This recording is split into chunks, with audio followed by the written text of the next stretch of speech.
রাসেল। আশা করছি আপনারা সবাই ভালো আছেন আর ভালোর দলে আছেন। আমিও আলহামদুলিল্লাহ ভালো আছি, ভালোর দলে আছি। আজকে বৃহস্পতিবার। শুরুতে আপনাদের সবাইকে rjrussellbooth.com ইউটিউব চ্যানেলের পক্ষ থেকে অনেক অনেক অনেক অনেক শুভেচ্ছা, শুভকামনা।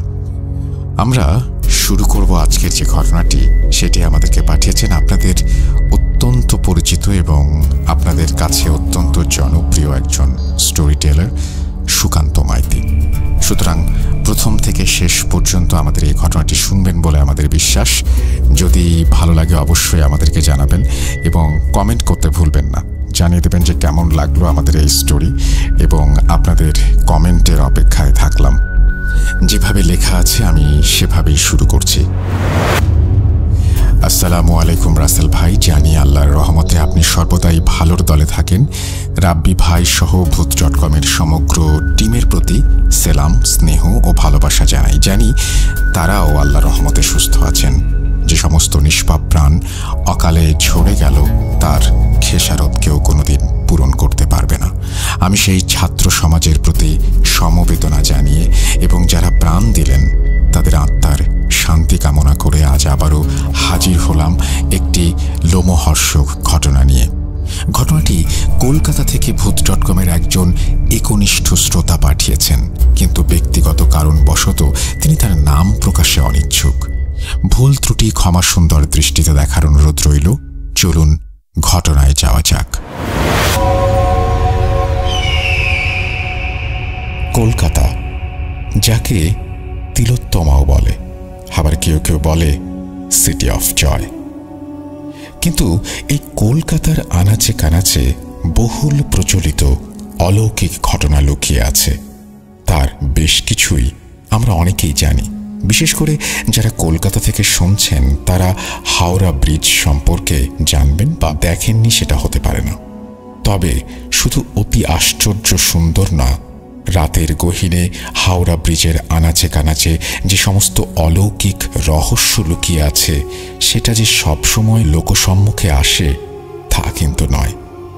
আচ্ছা, এখানে বলে রাখি, আজ আমি ঠিক করেছি যে ভূত, প্রেত, পিশাচ, শয়তান, জিন, বেতাল কোনরূপ অতিরঞ্জিত বিশেষণ ব্যবহার করব না, কারণ দিনের শেষে এই সবই একটি শক্তির স্বরূপ।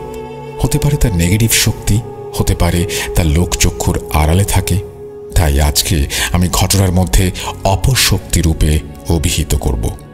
আজও কানাঘোষায় শোনা যায় কেউ কেউ নাকি ভোর রাতে যখন হাওড়া স্টেশন থেকে বড় বাজারে পাইকারি মার্কেটের দিকে যায় বা কোনো কারণে মাঝরাতে হাওড়া ব্রিজে হেঁটে পার হয়, তখন হঠাৎই মাঝে মাঝে নজরে পড়ে নদীর জলের ভেতরে থাকা একটি হাত, যা বেরিয়ে এসে ইশারায় ডাকছে, যেন কেউ ডুবে যাচ্ছে, আত্মরক্ষার জন্য ডাকছে।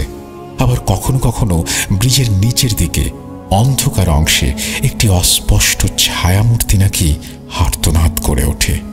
যারা এই বিষয়গুলো জানেন তারা নিজ নিজ ইষ্ট দেবতার নাম নিয়ে বিষয়গুলোকে এড়িয়ে চুপচাপ চলে যান। কিন্তু আবার কেউ কেউ না বুঝে জলের দিকে এগিয়ে যান। গুরুজনদের মুখে শোনা নদী, সাগর কিংবা কোনো জলাশয়, পুকুর বা তার কিনারায় নাকি তেনাদের বাস। ঠিক ধরেছেন, তেনারা মানে অপশক্তির বাস। আমরা জানি জোয়ার ভাটা প্রাকৃতিক নিয়মেই ঘটে, কিন্তু দাদু ঠাকুমার কাছে শুনেছি সন্ধ্যার সময় জোয়ার ভাটার টানে জলে নামতে নেই। সত্যিই কি তাই? তবে আমার জানা মতে আজ পর্যন্ত কোনো তুখোর সাঁতারু জোয়ার ভাটার সময় সাহস দেখাননি জলে নামতে, যে যত বড়ই সাঁতারু হোক না কেন। হাওড়া ব্রিজের নিচে সত্যি কি কোনো ছায়ামূর্তি দেখা যায়? সত্যিই কি কেউ জল থেকে উঠে আসে বা জলের ভেতর থেকে হাত বাড়িয়ে মানুষকে ডাকে? বাস্তবতা কতটুকু তা জানি না, তবে যা রটে তার কিছু তো ঘটে। সালটা সম্ভবত 1992 কি 93। 24 বছর বয়সী অখিলেশ পড়াশোনার পাঠ চুকিয়ে বিহারের ভাগলপুর থেকে সোজা উত্তর কলকাতার শ্যামবাজারে তার কাকার সুপারিশে একটি প্রাইভেট কোম্পানিতে ক্লার্কের কাজে যোগ দেয়। অখিলেশ যাদব ছদ্মনাম। ইতোমধ্যে কলকাতায় আসার পূর্বে কলকাতার আনাচে কানাচে অন্ধকার গলি, আকাশবাণী ভবন, ডালহৌসি, কলকাতার জাদুঘর, এমনকি হাওড়া ব্রিজ সম্পর্কে নানা অতি প্রাকৃতিক বিষয়ক ঘটনা, গাল গল্প তার কাকাতো ভাইয়ের মুখে শুনেছিল। কিন্তু বরাবরই অখিলেশ বাস্তববাদী, কিছুটা নাস্তিক প্রকৃতির, অন্তত সেই লোমহর্ষক ঘটনার পূর্বে তো বটেই। তাই এসব অপশক্তি বা তৃতীয় শক্তির অস্তিত্বের বিষয়ে খুব একটা পাত্তা না দিয়ে মজা করে উড়িয়ে দিয়েছিল। অখিলেশ কাকার রেডিমেড গার্মেন্টসের ব্যবসা আছে কলকাতায়, কাকুরগাছিতে তাদের বাড়ি। তা সত্ত্বেও অখিলেশ কাকার বাড়িতে না উঠে একটু নিজের মতো করে থাকার উদ্দেশ্যে মানিকতলায় একটি পেইং গেস্ট বাড়িতে ওঠে।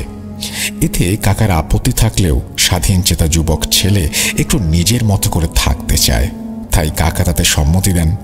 ঘটনাটি বাড়িওয়ালার ছেলের কাছ থেকে সংগ্রহীত।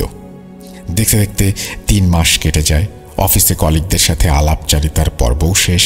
এখন সম্পর্কগুলো ধীরে ধীরে বন্ধুত্বের দিকে গড়াতে থাকে। এখানে একটু বলে রাখি, কলকাতায় বিগত 3-4 মাস ধরে থাকা সত্ত্বেও ইচ্ছে হয়নি বা সময় হয়নি, যে কোনো কারণেই হোক, অখিলেশ তখনও পর্যন্ত অতি আশ্চর্য হাওড়া ব্রিজ ও আর একটা শব্দ জুড়ে দিচ্ছি, ভয়ঙ্কর হাওড়া ব্রিজ, রাতের গহীনে ব্রিজের ভয়ঙ্কর অনুভূতিগুলো উপলব্ধি করা তো দূরের কথা, এমনকি দেখার আগ্রহ পর্যন্ত প্রকাশ করেনি। আচ্ছা, অখিলেশ যে অফিসে কাজ করত সেখানে তানিয়া নামে তার একটা কলিগ ছিল। তানিয়াকে নিয়ে আবার অফিসের মধ্যে নানা রকম গুজব কানাঘুষা শোনা যেত যে তানিয়া নাকি মাঝে মাঝে একা একা কথা বলে, কখনো অফিসের ক্যান্টিনে, কখনো আবার নিজের ডেস্কে। বিষয়টাকে স্বাভাবিক পাগলামির পর্যায়ে ফেলা যেতে পারত, কিন্তু অখিলেশ ছাড়া অফিসের বাকি সবাই জানত তানিয়া নাকি কালো জাদু টোনা টোটকায় পারদর্শী ছিল। এমনকি অপশক্তি, তৃতীয় শক্তির বিষয় নিয়ে তাকে প্রায়শই ডেস্কে বইপত্র নিয়ে ঘাটাঘাটি করতে দেখা গিয়েছে। ভয়ে ভয়ে হলেও কেউ অ্যাকাউন্টের বিষয়ে কোনো সমস্যায় পড়লে তানিয়ার কাছে যেত এবং খুব একটা কথাবার্তা না বললেও তানিয়া সেই সকল সমস্যার সমাধান করে দিত। সেরকমই একটি অ্যাকাউন্ট বিষয়ক সমস্যা নিয়ে একদিন অখিলেশ তানিয়ার ডেস্কে যায়। সেখানে গিয়ে দেখে তানিয়া পেন্সিল দিয়ে কাগজের ওপরে অদ্ভুত বিভৎস কিছু একটা আঁকছে, বা বলা ভালো, পেন্সিল দিয়ে যেন কাগজটাকে ক্ষতবিক্ষত করছে। মুহূর্তের জন্য অখিলেশ থমকে যায়। কিছু বলে ওঠার আগেই পিছু না ঘুরে তানিয়া বলে ওঠে, কি অখিলেশ, কিছু বলবে? ব্যাপারটা কি হলো? অখিলেশ অবাক হলেও তখনও পর্যন্ত বিষয়টাতে কোনো অপশক্তির প্রভাব আছে বলে মানতে নারাজ। মিনিটখানেক পর তানিয়া না ঘুরে একইভাবে নির্বিকারে আবারও প্রশ্ন করল, কি অখিলেশ, কিছু হেল্প লাগবে? অ্যাকাউন্ট তো রেখে যাও, আমি করে রাখবো, সোমবার নিও। এ কি, এসব কি হচ্ছে? পেছনে না তাকিয়ে না হয় কোনোভাবে তানিয়া বুঝতে পেরেছিল যে অখিলেশ পেছনে এসে দাঁড়িয়েছে, কিন্তু ঠিক কি উদ্দেশ্যে সেটা তানিয়া বুঝল কি করে? শুনেছি সাইকিয়াট্রিস্টরা নাকি চোখ দেখে মনের কথা বলতে পারে, কিন্তু না দেখে এভাবেও কি বলা সম্ভব?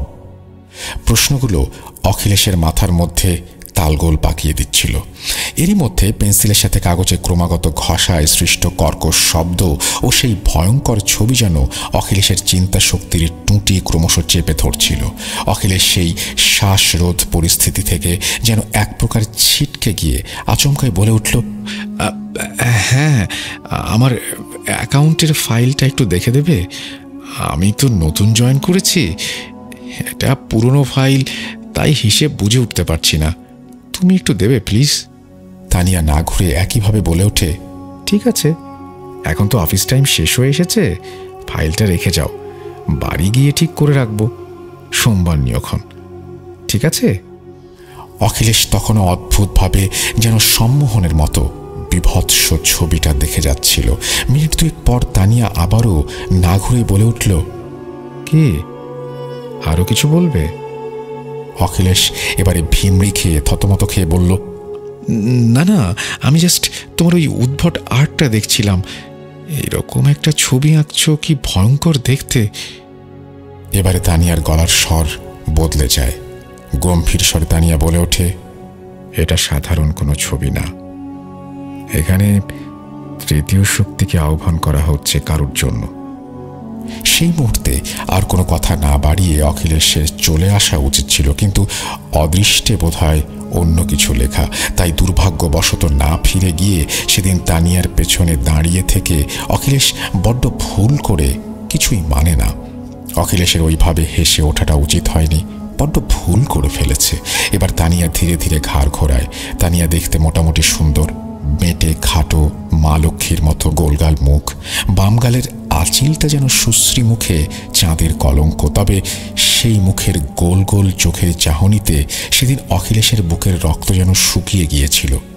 অখিলেশ পরিস্থিতি সামাল দিতে আর একটু হেসে উঠে বলল, না আসলে এইসব আমি বিশ্বাস করি না। শুনেছি লোকে প্রয়োজনে নাকি ভগবানকে ডাকে, কিন্তু এরকম মানে কোনো ভয়ঙ্কর অদ্ভুত একটা ছবি এঁকে কোনো তৃতীয় শক্তিকে ডাকা বিষয়টা কেমন একটা হয়ে গেল না?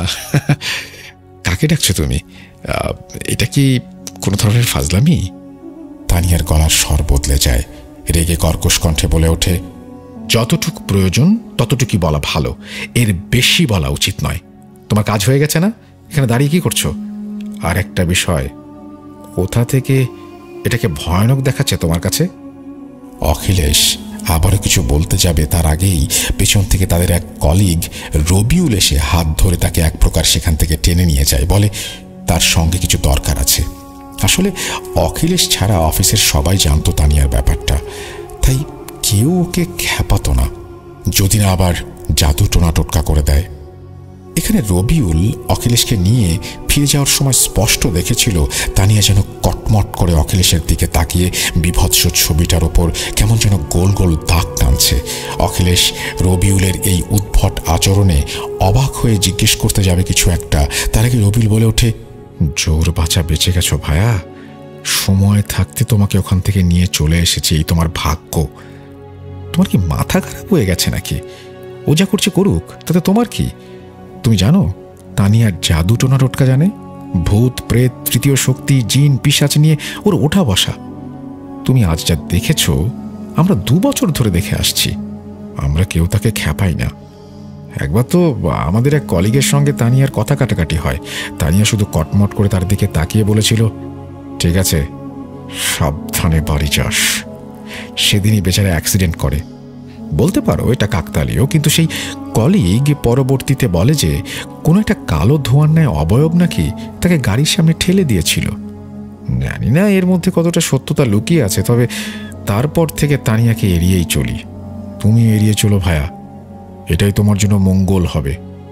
কেবল তানিয়াকে ফাইল দিতে গিয়েছিল এবং সেখানে গিয়ে সেই ভয়ঙ্কর ছবি দেখে শুধুমাত্র তাকে জিজ্ঞেস করেছে, আর তো কিছু করেনি। অখিলেশ হাসতে হাসতে বলে ওঠে, দোস্ত কিছু মনে করো না, তোমরা বাঙালিরা সব ভিতর ডিম, এই জন্যই লোকে বলে যে বাংলায় জাদু টোনা টোটকা বেশি চলে। কেন কেন মানুষ একটুতেই ভয় পায়? শোনো, আমি না ভগবান বিশ্বাস করি, না ভূত প্রেত পিশাচ কোনো অপশক্তিকে বিশ্বাস করি। দাঁড়াও 1 মিনিট। এই বলে অখিলেশ চেয়ার ছেড়ে উঠে পড়ে। শুনেছি যারা আল্লাহ ভগবানে বিশ্বাস করে না তাদের উপর নাকি তেনারা খুব তাড়াতাড়ি ভর করে। অখিলেশ হাসতে হাসতে চেঁচিয়ে ডেকে ওঠে তানিয়াকে, তানিয়া, শুনলাম তোমার নাকি ভূত প্রেত তৃতীয় শক্তি অপশক্তির সাথে ওঠা বসা, জাদু টোনা টোটকা করতে পারো, তাই অফিসের কলিগরা নাকি তোমাকে ভয় পায়, এড়িয়ে চলে। আমি এসব ভূত প্রেত ভয় পাই না, ভগবান মানি না। দেখাও দেখি একটু জাদু টোনা করে, আমিও দেখি কেমন পারো, তবে আমি মানব। অতিরিক্ত আত্মদম্ভের জোরে অখিলেশ এখানেই ভুলটা করে বসে। তানিয়া কটমট করে অখিলেশের দিকে তাকিয়ে অদ্ভুত রকমের একটা শয়তানি হাসি হেসে ধীর স্বরে বলে ওঠে, ঠিক আছে, তার আগে মাথা ব্যথার ওষুধ সকালে খেয়ে নিও। তানিয়া কেবল এটুকুই বলেছে মাত্র, তার কথাগুলো তখনও শেষ হয়নি। এদিকে হঠাৎ অখিলেশ মাথায় প্রচণ্ড যন্ত্রণা অনুভব করে। একরকম ছটফট করতে করতে চেয়ারে বসে পড়ে। কিছু একটা ঘটছে বুঝতে পেরে কাঁপা কাঁপা হাতে তাড়াহুড়ো করে রবিউল জল এনে দেয় অখিলেশকে। অখিলেশ খিঁচিয়ে ওঠে। সে তখনও মানতে নারাজ, এবার রীতিমতো রেগেই সে আবারও বলে ওঠে, এসব মাথা ব্যথাটা তো কাকতালীয়, আসল ভূতপ্রেত পাঠাও একটা দেখি। তানিয়া একটা মিটিমিটি হাসি দিয়ে চাপা স্বরে বলে ওঠে, না না অখিলেশ, সবাই ভুল বলেছে। আমি এসব ভূত প্রেত অপশক্তি নিয়ে থাকি না। আর এই ছবিটা আমি তো একটা মানুষের ছবি আঁকতে গিয়েছিলাম, ভুল করে কেমন যেন এটা হয়ে গেছে। এসব কোনো জাদু টোনা টোটকা না, আমি সব কিছু জানি না। আচ্ছা, এখানে একটা ব্যাপার অতিরিক্ত সহজ সরলভাবে হয়ে গেল না? এতটাই কি সহজ সরল, নাকি ঝড়ের পূর্বাভাসের নীরবতা? যাই হোক, তানিয়া স্বাভাবিকভাবে বলে, দেখো, আমি তো ছবিটা আঁকতে পারিনি, তুমি বরং বাড়ি নিয়ে গিয়ে ঠিক করে এনো সোমবার। এই বলে তানিয়া সেই অদ্ভুত বিভৎস দেখতে ছবিটা গোল করে মুড়ে অখিলেশের বুক পকেটে ঢুকিয়ে দেয়। আর ঠিক তৎক্ষণাৎ আচমকাই মাথা ব্যথাটা বন্ধ হয়ে যায় অখিলেশের। মনে হলো যেন কোনো এক তৃতীয় শক্তির আগমনে মাথা ব্যথার টোটকাটা যেন তার কাছে তুচ্ছ হয়ে গেল। শান্ত শীতল স্বাভাবিক হাসি দিয়ে তানিয়া বলে, অফিসে সবাই কেন জানি না খালি আমার সম্বন্ধে এরকম উল্টাপাল্টা কথা বলে। যা ছড়ায় তা ঠিক না ভুল সেটা সময় বলে দেবে। ঠিক আছে, অফিস তো শেষ, আমি আসছি। এই বলে অফিসের গেট দিয়ে বেরোতে বেরোতে আবারও একটা মিটিমিটি হাসি দিয়ে তানিয়া বলে, ছবিটা ঠিক করে এনো কিন্তু। আমি বলেছি, বিগত ৩-৪ মাস ধরে কলকাতা থাকা সত্ত্বেও অখিলেশ কখনো হাওড়া ব্রিজ দেখেনি বা দেখার ইচ্ছে প্রকাশ করেনি। কিন্তু সেদিন হঠাৎ কি মনে হলো, অফিস থেকে বেরিয়ে একটা অটো ধরে সোজা হাওড়া ব্রিজের দিকে যায়। সময়টা তখন সন্ধ্যা ৭টা কি ৭:15 হবে। অখিলেশ ব্রিজের কাছে পৌঁছে অটো থেকে নেমে চুপচাপ হেঁটে হেঁটে ব্রিজের মাঝখানের দিকে যায়। অটো চালক খুবই অবাক হয়ে বিষয়টা দেখল, কারণ কেউ হাওড়া ব্রিজের দিকে এলে হয় হাওড়া স্টেশন যাবে, তাই ব্রিজের ওপারে স্টেশনে নামাবে, এটাই স্বাভাবিক, আর না হয় পাশে বড় বাজারের এদিকে নামবে। কিন্তু ব্রিজের গোড়ায় কাউকে নামিয়ে দিয়েছে, এরকমটা কখনো হয়নি। অটোচালক চুপচাপ দেখছিল। ব্রিজের রেলিং বরাবর ফুটপাত দিয়ে কিছুটা হেঁটে অখিলেশ দাঁড়ায়। কেন জানি তার ইচ্ছে হচ্ছিল এই বুঝি ঝাঁপ দেয় জলে, যেন জল তাকে ডাকছে, টানছে।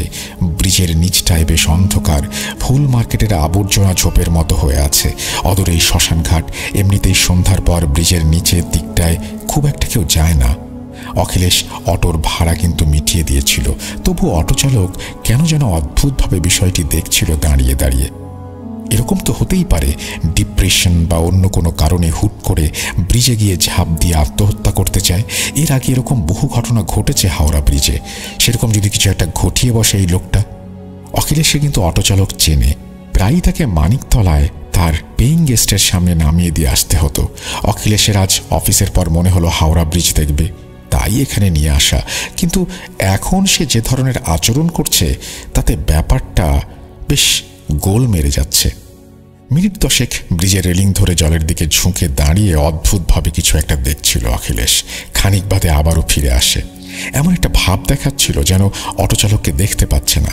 একটা ঘোরের মধ্যে থেকে নীরবে অটোচালককে পাশ কাটিয়ে ব্রিজের পাশের ফুটপাতের ঝুপড়িগুলোর কোণা দিয়ে ধীরে ধীরে নিচে নেমে ফুল মার্কেটের আবর্জনা পার করে জলের কাছাকাছি গিয়ে দাঁড়ায়। প্রথমে এরকম অদ্ভুত ইচ্ছা হয়েছিল জলে ঝাঁপ দেবে, তারপরে কি মনে হলো ধীরে ধীরে নিচে নেমে গেল। যাই হোক, ঠিকই করেছে সে, কারণ ওই রকম উঁচু ব্রিজ থেকে ঝাঁপ দিলে তো আর আস্ত বেঁচে ফিরবে না। ছেলেটা কোনো অবৈধ নেশা টেশা করে না তো। এরকম ব্রিজের নিচে গিয়ে অন্ধকারে একটা ছায়ামূর্তির সাথে কথা বলছে। পোশাক পরিচ্ছদে এটুকু বোঝা যাচ্ছে অখিলেশের সামনে কোনো একজন মহিলা দাঁড়িয়ে। উপর থেকে অটোচালক দেখে হঠাৎই ছায়ামূর্তিটা অন্ধকারে মিলিয়ে গেল এবং অখিলেশ আচমকাই বাঁধানো পাড় ধরে ধীরে ধীরে নদীর দিকে নেমে যাচ্ছিল। অটোচালক অখিলেশকে ডাকতে ছোট্ট একটা পাথর ছুঁড়ে মারে, চিৎকার করে ডাকে, কিন্তু চেঁচানোর সত্ত্বেও অখিলেশ শুনতে পারছিল না। কমসে কম ঢেলাটা তো পৌঁছেছে, ভাগ্যিস গায়ে লাগেনি। কান ঘেঁষে জলে গিয়ে পড়ার সাথে সাথেই অখিলেশ চমকে ওঠে। হুঁশ ফিরতে ওপরে পরিচিত অটোওয়ালাকে দেখে সে নিচ থেকে আওয়াজ দেয়, দাদা, এখানে কি করছো? উত্তরে অটোচালক ওপর থেকে উত্তর দেয়, ভাইয়াজি, আপনি ওখানেই দাঁড়ান, আমি আসছি, আমি যাচ্ছি আপনাকে আনতে। অটোচালক অখিলেশকে নিয়ে এসে অটোতে বসায়। উদ্ভ্রান্তের মতো লাগছিল অখিলেশকে।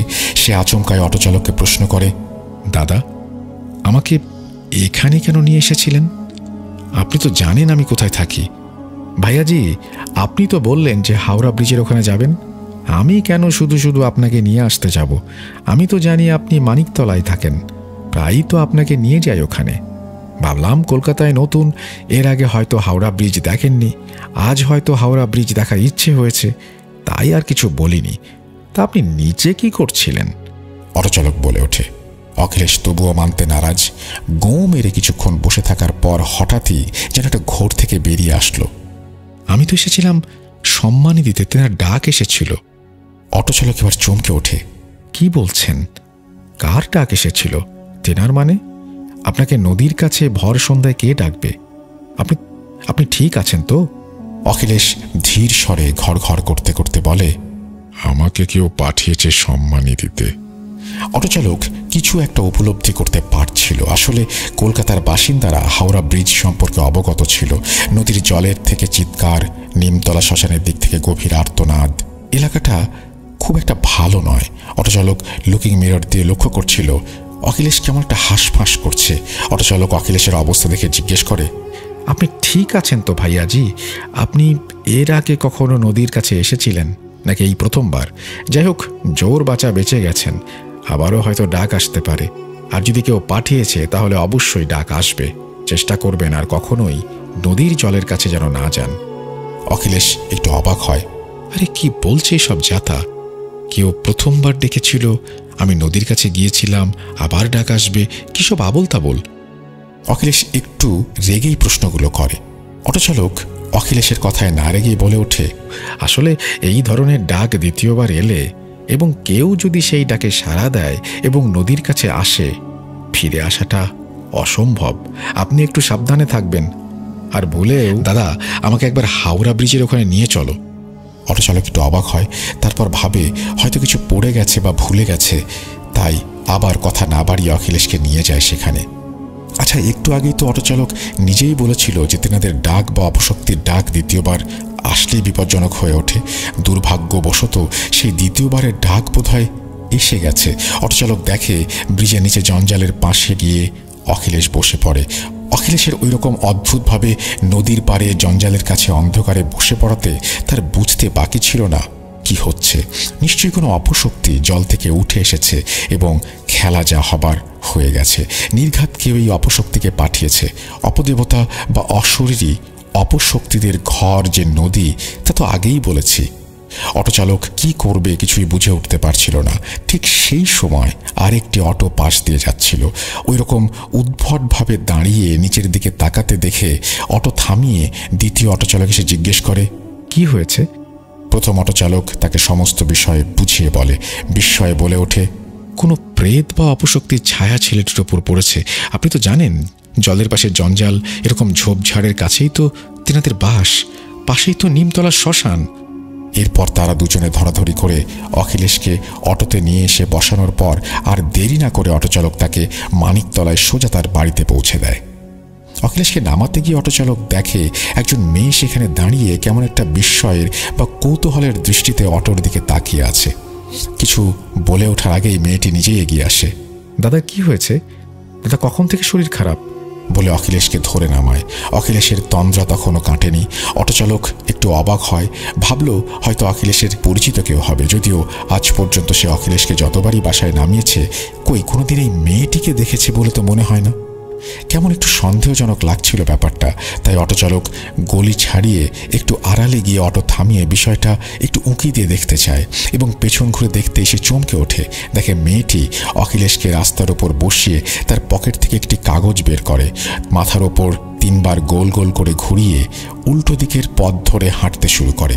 নিরিবিলি গলি, বাড়ি ঘর দৌড় থাকলেও বেশ কিছুদিন ধরে সেখানে কলোনির ল্যাম্পপোস্টগুলো খারাপ হয়ে আছে। ফলে পাশের বাড়ি জানলা থেকে আসা আলোটুকুতে যেটুকু বোঝা যাচ্ছিল অখিলেশ নিজের পেইং গেস্টের বাসার দিকে তাকিয়ে ঠায় পাথরের মতো রাস্তায় বসে আছে। আসলে মেয়েটি ছিল তানিয়া। সে হাঁটতে হাঁটতে অন্ধকারে মিলিয়ে যায়। পরিস্থিতি বেগতিক দেখে অটোচালক দৌড়ে যায় অখিলেশের কাছে। সেখানে গিয়ে অখিলেশকে ধরতে যাবে তার আগেই আচমকায় অখিলেশ শটান রাস্তার পিছে সজোরে মাথা ঠোকে। সঙ্গে সঙ্গে মাথা ফেটে রক্ত কালো পিছে মিলেমিশে একাকার হয়ে যায়। অটোচালক কাপড় চেপে কোনো রকমে অটোতে বসিয়ে পাশের হসপিটালে নিয়ে যায়। স্বাভাবিকভাবে হলেও একটা বিষয়ে ডাক্তার ভীষণ অবাক। ডাক্তার জানায় অখিলেশের নাকি থেকে থেকে নাড়ি বন্ধ হচ্ছে আবার চালু হচ্ছে। প্রায় 1.5 ঘন্টা পর অখিলেশের হুঁশ ফিরে আসে। ডাক্তার স্বাভাবিকভাবেই জিজ্ঞেস করে, কি করে পড়ে গেলেন অখিলেশবাবু? মাথা ঘুরে গিয়েছিল কি? কিন্তু উপস্থিত সবাইকে চমকে কেমন একটা ফ্যাঁস ফ্যাঁসে কণ্ঠে অখিলেশ বলে, কে? অখিলেশ কে? আমার নাম তানিয়া। মানে? সবাই চমকে ওঠে। অটোচালকের মুখে আতঙ্কের ছাপ। মনে মনে সে সন্দেহ করে নিশ্চয়ই সেই মেয়েটি যাকে সে সন্ধেবেলা দেখেছে, তার নামই হয়তো তানিয়া, এবং ওই কিছু একটা টোটকা করেছে। প্রায় ঘণ্টাখানেক প্রশ্ন করার পরেও অখিলেশের সেই একই উত্তর যে তার নাম তানিয়া। ডাক্তার অটোচালককে জানায় হয়তো মাথায় চোট লেগেছে, তাই এরকম ভুল বকছে। তারা আরও 2 দিন অবজারভেশনে রাখতে চায় অখিলেশকে, এবং অটোচালককে বলে যে বাড়ির লোকজনদের খবর দিতে।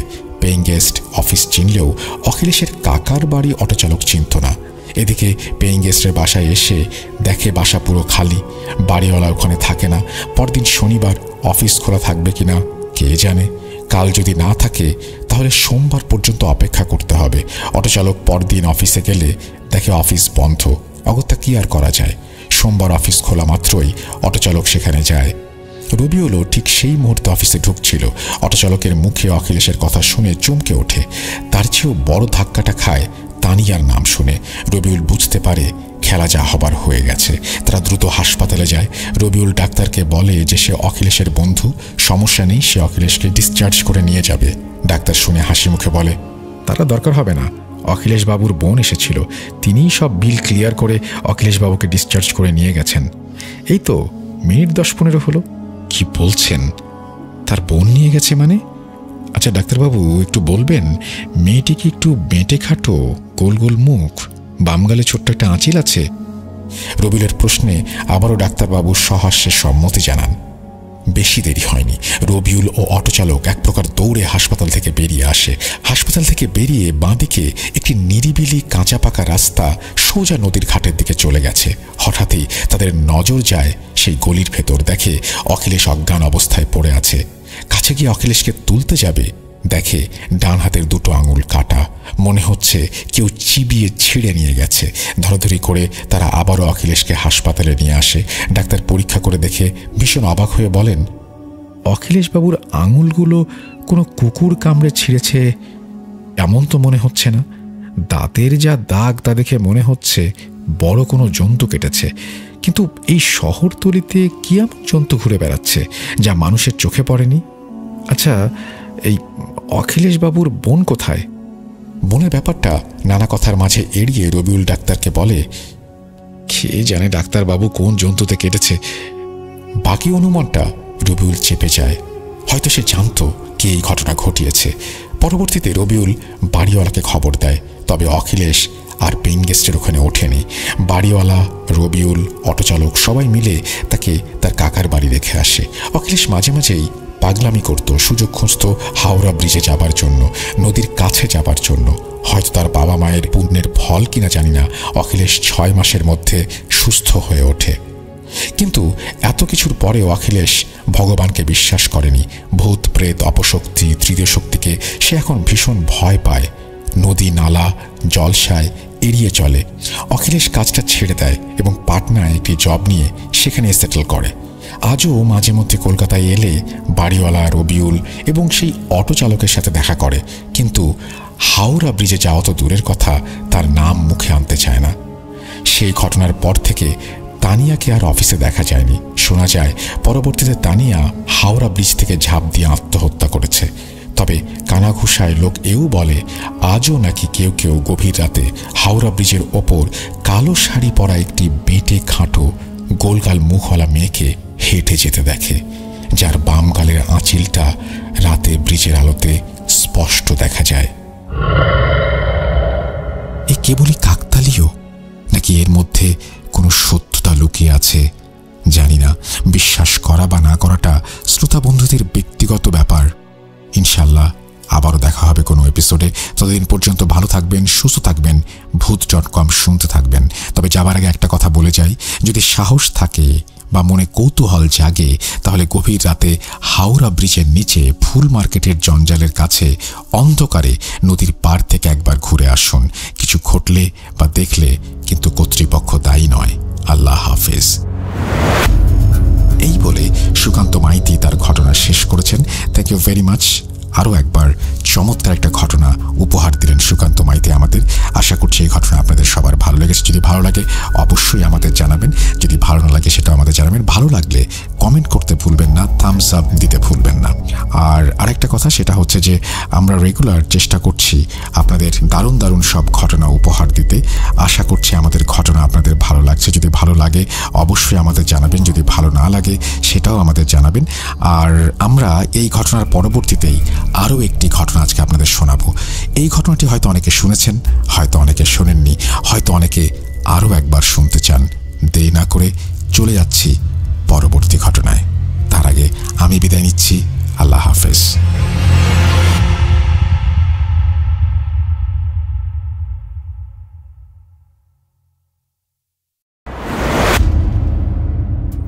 লাজিম ইয়াসার জিয়াদ তিনি লিখছেন, আসসালামু আলাইকুম রাসেল ভাইয়া এবং আমাদের প্রিয় শ্রোতা বন্ধুরা, কেমন আছেন আপনারা? প্রিয় শ্রোতা বন্ধুরা এবং প্রিয় রাসেল ভাই, আশা করি আল্লাহর অশেষ সহমতে ভালোই আছেন সকলে। আমি লাজিম ইয়াসার জিয়াদ লিখছি নরসিংহপুর আশুলিয়া সাভার থেকে। ঘটনা শুরু করার আগে আমি ভাইয়ার কাছে ক্ষমা চেয়ে নিচ্ছি আমার লেখায় অনিচ্ছাকৃত ভুলের জন্য। প্রিয় লিসেনার্স, আজ যে ঘটনাটি আমি আপনাদের বলতে চলেছি, এই ঘটনাটি আমি সংগ্রহ করেছি আমার এক আন্টির কাছ থেকে। আন্টি যেভাবে আমাকে এই ঘটনাটি বর্ণনা করেছেন আমি ঠিক সেইভাবেই লেখার চেষ্টা করছি। তো চলুন প্রিয় লিসেনার্স, বেশি কথা না বাড়িয়ে চলে যাওয়া যাক ঘটনার গহীনে। The world is a very strange place. পৃথিবীটা হচ্ছে বড়ই অদ্ভুত একটা জায়গা। এই পৃথিবীতে যে কোনো সময় যে কোনো অবস্থায় ঘটে যেতে পারে যে কোনো অদ্ভুত রহস্যময় কিছু ঘটনা। পৃথিবীতে ঘটে যাওয়া অদ্ভুত রহস্যময় কিছু কিছু ঘটনার ব্যাখ্যা অনেক সময় পাওয়া যায়, আবার অনেক সময় পাওয়া যায় না। যে সকল ঘটনার ব্যাখ্যা পাওয়া যায় না তাহলে সেগুলো কি মিথ্যে? আমি একটা সময় এমনই ভাবতাম, যে সকল ঘটনার কোনো ব্যাখ্যা নেই সেই সকল ঘটনার সবগুলোই বানোয়াট। আমি ভাবতাম এই পৃথিবীতে অদৃশ্য কোনো কিছুর কোনো অস্তিত্ব নেই। আর আমার এই ভাবনাটাই আমার জীবনের সবচেয়ে বড় খুশির সামনে দেয়াল হয়ে দাঁড়ায়। আমার সাথে ঘটে যাওয়া এই ঘটনা এই ধারণাটিকে দুমড়ে মুচড়ে ভেঙে দিতে চলেছে, তা আমার মোটেও জানা ছিল না। আসসালামু আলাইকুম প্রিয় লিসেনার্স, আমি জান্নাতুল ফেরদৌস তমা। আমার বিয়ে হয় 2016 সালে। আমার হাজব্যান্ড পেশায় একজন ডাক্তার। বিয়ের পরে আমাদের ছোট সংসার বেশ সুখে শান্তিতেই কেটে যাচ্ছিল, কিন্তু এই সুখ বেশি স্থায়ী হয়নি, আমার ভাগ্যে জোটেনি। কারণ একদিন হঠাৎ করে খবর আসে আমার হাজব্যান্ডের ট্রান্সফার হয়ে গেছে টাঙ্গাইল জেলার কোনো একটি উপজেলা স্বাস্থ্য কমপ্লেক্সে। কি আর করার, কিছুদিনের মধ্যেই আমি এবং আমার হাজব্যান্ড দুজনে চলে যাই টাঙ্গাইলে। টাঙ্গাইলে আমার হাজব্যান্ডের বেশ কিছু আত্মীয় থাকায় তাদেরকে আমার হাজব্যান্ড বলে রেখেছিলেন আমার জন্য বাসা খুঁজে রাখতে। সেই মোতাবেক তারা আমাদের জন্য একটি বাসা ঠিক করে রেখেছিলেন। 2016 সালের জুলাই মাসে আমরা সেই বাসাটিতে উঠে পড়ি। সেটি দোতলা বিশিষ্ট একটি বাসা। দোতলার ডান সাইডের ফ্ল্যাটটি আমরা ভাড়া নিই। ফ্ল্যাটটিতে 2টি রুম ছিল, একটি বড় ড্রয়িং রুম ছিল এবং 2টি ব্যালকনি ছিল। বাসাটি দেখতেও অনেক সুন্দর ছিল, চারিদিকে খোলামেলা। বাসাটির ঠিক পেছনে বড় খোলা একটি মাঠ এবং বাসাটির ডান পাশে একটু দূরে ছিল একটা পুকুর। বাসাটির পরিবেশ বেশ মনোমুগ্ধকর। বাসাটি নিয়ে এতগুলো কথা বলার পেছনে কারণ হচ্ছে এই ঘটনাটির মূল কেন্দ্রবিন্দুই এই বাসা। বাসায় ওঠার কিছুদিন পর আমাদের খুব ভালোভাবেই কোনো প্রকার সমস্যা ছাড়া কেটে যায়, কিন্তু প্রতিদিন রাতে বাসার ছাদে থেকে একটা অদ্ভুত শব্দ শোনা যেত, যেন কেউ একটি ইটের ওপর অন্য একটি ইট দিয়ে আঘাত করছে, এবং তখন যে শব্দটা হয় ঠিক তেমন। যাই হোক, আমি এই বাসাটির পরিবেশ বেশ আনন্দ নিয়ে উপভোগ করছিলাম। প্রতিদিন বিকেলে ছাদে গিয়ে বসে থাকা, ঠান্ডা বাতাসে ছাদের মধ্যে হাঁটাহাঁটি করা, বাসার পেছনে মাঠে ছেলেপেলেরা ক্রিকেট ফুটবল খেলছে, তাদের খেলা ছাদে বসে বসে উপভোগ করা, এই সকল বিষয় আমার প্রতিদিনের একটা নিয়ম হয়ে গিয়েছিল। কিন্তু আমার এই আনন্দ যে ভয়ে পরিণত হতে চলেছে অচিরেই, তা আমার মোটেও জানা ছিল না। কেন বললাম এই কথা, তা এখনই আপনারা জানতে পারবেন।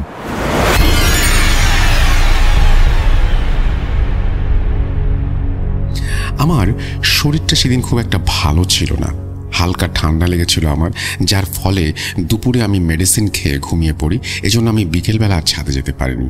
ঘুম ভাঙতেই আমি দেখি সন্ধ্যা হয়ে গিয়েছে।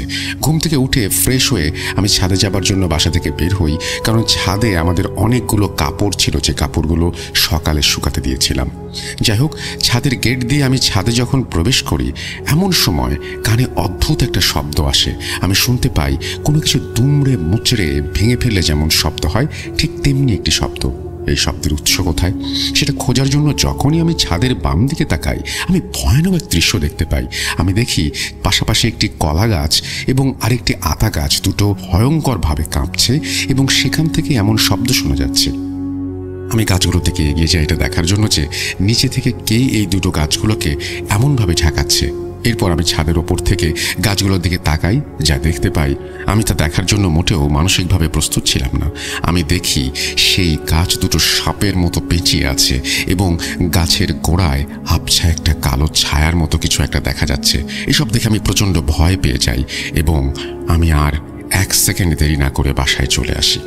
এরপর আমার হাজব্যান্ড বাসায় আসলে এই সমস্ত ঘটনা তাকে বলি, কিন্তু তিনি এসব ঘটনা বিশ্বাস করেন না। সেই রাতে আমাকে নিয়ে তিনি ছাদে যান, সেই গাছগুলো দেখান।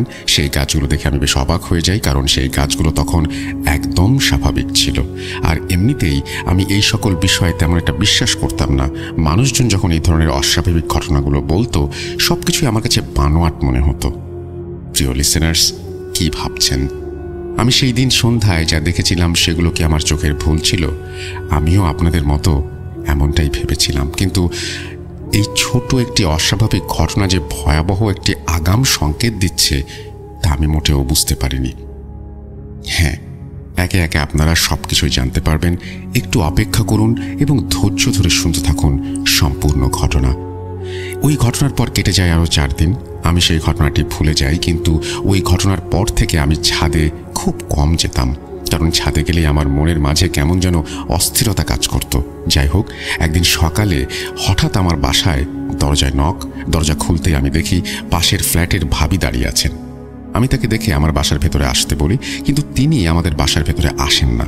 তিনি আমাকে বলেন আমি যেন ফ্রি হলে তার বাসায় যাই, আমার সাথে তার কিছু কথা আছে। আমি প্রায় সময়ই পাশের ফ্ল্যাটের ভাবির বাসায় গিয়ে গল্প করতাম, কিন্তু ভাবি আমাদের বাসায় কখনো আসতেন না। যাই হোক, ভাবির কথা মতো তাদের ফ্ল্যাটে যাই। ভাবি আমাকে বসতে বলেন। এরপর ভাবি বলেন, ভাবি, আপনাকে একটা কথা বলতে ভুলে গিয়েছিলাম। আপনি সন্ধ্যার পর কখনো ছাদে যাবেন না। আপনারা নতুন এসেছেন তো, এই বাসায় সন্ধ্যার পরে ছাদে যাওয়া নিষেধ। ছাদের সাথে লাগাও যে আতাফল গাছটি আছে, কিছু বছর আগে সেখান থেকে এই বাসারই একজন ভাড়াটিয়া আতাফল পাড়তে গিয়ে পড়ে ভয়াবহভাবে মারা যায়। এরপর থেকে ওই বাসার ছাদে সন্ধ্যার পরে যেই গিয়েছে সেই অস্বাভাবিক ঘটনার সম্মুখীন হয়েছে। এরপর থেকে রাতের বেলা এই ছাদে কেউ ওঠে না। যদিও আমি এসব তেমন বিশ্বাস করতাম না, এরপরও কেন জানি পাশের ফ্ল্যাটের ভাবির মুখে এই সমস্ত কথা শুনে আমার অনেক ভয় লেগেছিল।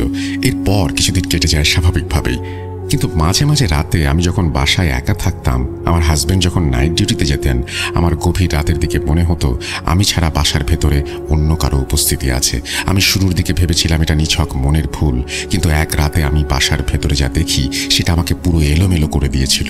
আমি কোনোদিন কল্পনাও করতে পারিনি আমার জীবনে এমন একটা কিছু ঘটতে পারে।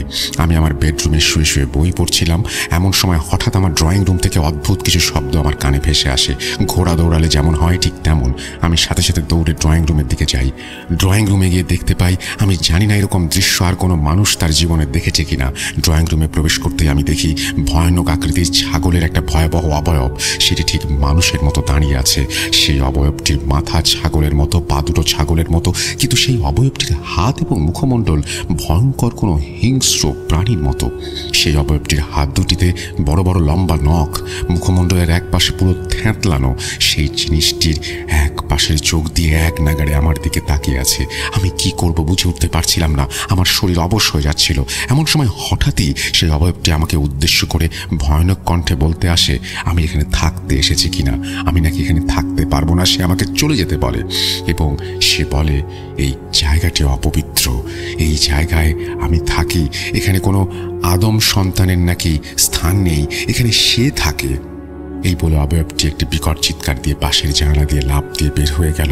এরপর আমার কিছু মনে নেই। আমার যখন জ্ঞান ফিরে আসে আমি দেখি আমি হাসপাতালের বেডে শুয়ে আছি, পাশে আমার হাজব্যান্ড। তাকে বসে থাকতে দেখে আমি জিজ্ঞাসা করি আমি এখানে কিভাবে এলাম। আমার হাজব্যান্ড বলতে শুরু করেন, আমি সকালবেলা ডিউটি শেষ করে বাড়িতে আসি, অনেকক্ষণ যাবৎ দরজায় নক করছি, কিন্তু ভেতর থেকে কোনো শব্দ পাচ্ছি না। এরপর আমি আমার কাছে থাকা বাসার আরেকটি চাবি দিয়ে দরজা খুলতেই দেখি তুমি পড়ে আছো মেঝেতে। তোমাকে এই অবস্থায় দেখে আমি তোমার জ্ঞান ফিরিয়ে আনার চেষ্টা করি, কিন্তু আমার সব চেষ্টা বৃথা হয়ে যায়। আমি যখনই তোমার মুখে পানি ছিটিয়ে দিচ্ছিলাম তুমি সাথে সাথেই খিঁচুনি দিয়ে উঠছিলে। এই অবস্থা দেখে আমি তোমাকে হাসপাতালে নিয়ে আসি, কিন্তু এখানে নিয়ে এসেও কোনো লাভ হয় না। আমরা কেউই তোমার জ্ঞান ফিরিয়ে আনতে পারছিলাম না। 2 দিন পর আজকে তোমার জ্ঞান ফিরল। কি হয়েছিল, কেন তুমি জ্ঞান হারিয়েছিলে বলতে পারবে? এরপর আমি সেই রাতের ঘটনা আমার হাজব্যান্ডকে বলি। তিনি আমাকে বলেন আমি নাকি পাগল হয়ে গিয়েছি। তিনি আমার কোনো কথাই বিশ্বাস করেন না। যাই হোক, এরপর আমি পুরোপুরি সুস্থ হয়ে গেলে হাসপাতাল থেকে বাসায় চলে আসি। সেই রাতের ওই ঘটনা অতিবাহিত হয়ে যায় 1 মাস, কিন্তু এই 1 মাসে আমার সাথে কোনো অস্বাভাবিক ঘটনা ঘটে না। তবে কি সেই রাতে আমি যা দেখেছিলাম এটা আমার মনের ভুল ছিল? যদি আমার মনের ভুল হতো তাহলে আমি জ্ঞান হারিয়েছিলাম কেন সে রাতে? তবে কি এই নীরবতা বড় কোনো বিপদের সংকেত দিচ্ছে আমাকে? আমার মনে নানা ধরনের প্রশ্ন বারবার আমাকে ভাবিয়ে তুলছিল, কিন্তু আমার মনে উদয় হওয়া এই সকল প্রশ্নের কোনো উত্তর আমি পাইনি। যাই হোক, এই সবের মধ্যে আমাদের ছোট পরিবারে আনন্দময় অনুভূতি নিয়ে একটি বড় সুখবর চলে এলো। আমি আমার জীবনের সবচেয়ে বড় সুখবরটি পাই। আমি জানতে পারি আমি প্রথমবারের মতো মা হতে চলেছি। এই সুখবরে আমার ছোট পরিবারে আনন্দের বন্যা বয়ে যায়। কিন্তু এই আনন্দময় অনুভূতিগুলো যে কিছুদিন পরেই আমার এবং আমার পরিবারের জন্য বড় একটা দুঃখে পরিবর্তিত হতে চলেছে তা আমি কোনোদিন চিন্তা করতে পারিনি। এত বড় দুঃখ আমার জীবনে আসার আগে আমি যদি মরে যেতাম তাহলে অনেক ভালো হতো। প্রিয় লিসেনার্স, আমি কেন বললাম এই কথা একটু অপেক্ষা করুন, কিছুক্ষণ পরেই জানতে পারবেন আপনারা। আমি তখন 2 মাসের প্রেগন্যান্ট। এক রাতে আমি স্বপ্ন দেখি সেই ভয়ানক ছাগলটিকে। আমি অবয়বটিকে কিছুদিন মাস আগে আমার ড্রয়িং রুমে দেখেছিলাম, আপনাদের মনে আছে নিশ্চয়ই। আমি দেখি সেই অবয়বটি আমার পায়ের কাছে দাঁড়িয়ে আছে এবং এক নাগাড়ে আমার পেটের দিকে তাকিয়ে আছে। আমি কিছু বুঝে ওঠার আগেই সেই ছাগলের অবয়বটি এক লাফ দিয়ে আমার পেটের ওপরে উঠে দাঁড়ায়। এটা দেখার সাথে সাথেই আমার ঘুম ভেঙে যায়। সেই রাতে আমি বাসায় একা ছিলাম। এরপর আমি আর বাসায় একা থাকতে পারতাম না। আমার সবসময় মনে হতো আমি ছাড়া বাসায় অন্য কেউ আছে। এর মধ্যে আমি আমার ছোট বোনকে আমার বাসায় চলে আসতে বলি। 2 দিন পর মনীষা, আমার ছোট বোন, চলে আসে আমাদের বাসায়। মনীষা আমাদের বাসায় আসার পর অতিবাহিত হয়ে যায় আরও 6টি মাস। এই 6 মাসে আমার সাথে বা আমার পরিবারের সাথে কোনো অস্বাভাবিক ঘটনা ঘটে না। আমি অস্বাভাবিক কোনো স্বপ্নও দেখি না। এরপর আমি মনে মনে অনেক খুশি ছিলাম, ভেবেছিলাম সব সমস্যার সমাধান হয়ে গেছে। কিন্তু আমার এই ধারণাকে ভুল প্রমাণ করে ঘটে যায় আরও একটি ভয়ানক ঘটনা। সেদিন দুপুরে আমি আমার রুমে গোসল করছিলাম। এমন সময় মনীষা আমার রুমে এসে বলে সে নাকি ওর কিছু ব্যক্তিগত কাজের জন্য বাইরে যাবে। এরপর ও বাইরে চলে যায়। যাওয়ার আগেও আমাকে বলে ওরা আসতে নাকি রাত হয়ে যাবে। মনীষাকে বিদায় দিয়ে আমি রুমের মধ্যে এসে ঘুমিয়ে পড়ি। ঘুমের মধ্যে একটা সময় আমি স্বপ্ন দেখি সেই ছাগলের অবয়বটিকে, এবং আমার আগে দেখা সেই স্বপ্নের মতোই আমার পায়ের ঠিক কাছে এসে সে দাঁড়ায়। আমার পুরো শরীর বরফের মতো শক্ত হয়ে যায় সেটি দেখে। আমি চিৎকার করতে যাচ্ছিলাম, কিন্তু আমার গলা দিয়ে কোনো শব্দ বের হচ্ছিল না। এমন সময় সেই অবয়বটি বিকট চিৎকার করে জঘন্যভাবে হাসতে শুরু করে। হঠাৎ করে অবয়বটি হাসি থামিয়ে দেয়, আমাকে বলতে শুরু করে আমি তাকে শুধুমাত্র মনের ভুল ভেবেছিলাম কিনা। সে আমাকে বলেছিল যে এই স্থান ছেড়ে যেতে, কিন্তু আমি যে যাইনি এটা আমার প্রথম ভুল। এবং এই জায়গাটি যে অপবিত্র এবং এখানে কোনো পবিত্র কোনো কিছু করা সম্ভব নয় সেটাও আমি শুনিনি। সেই জন্য আমাকে শাস্তি পেতে হবে।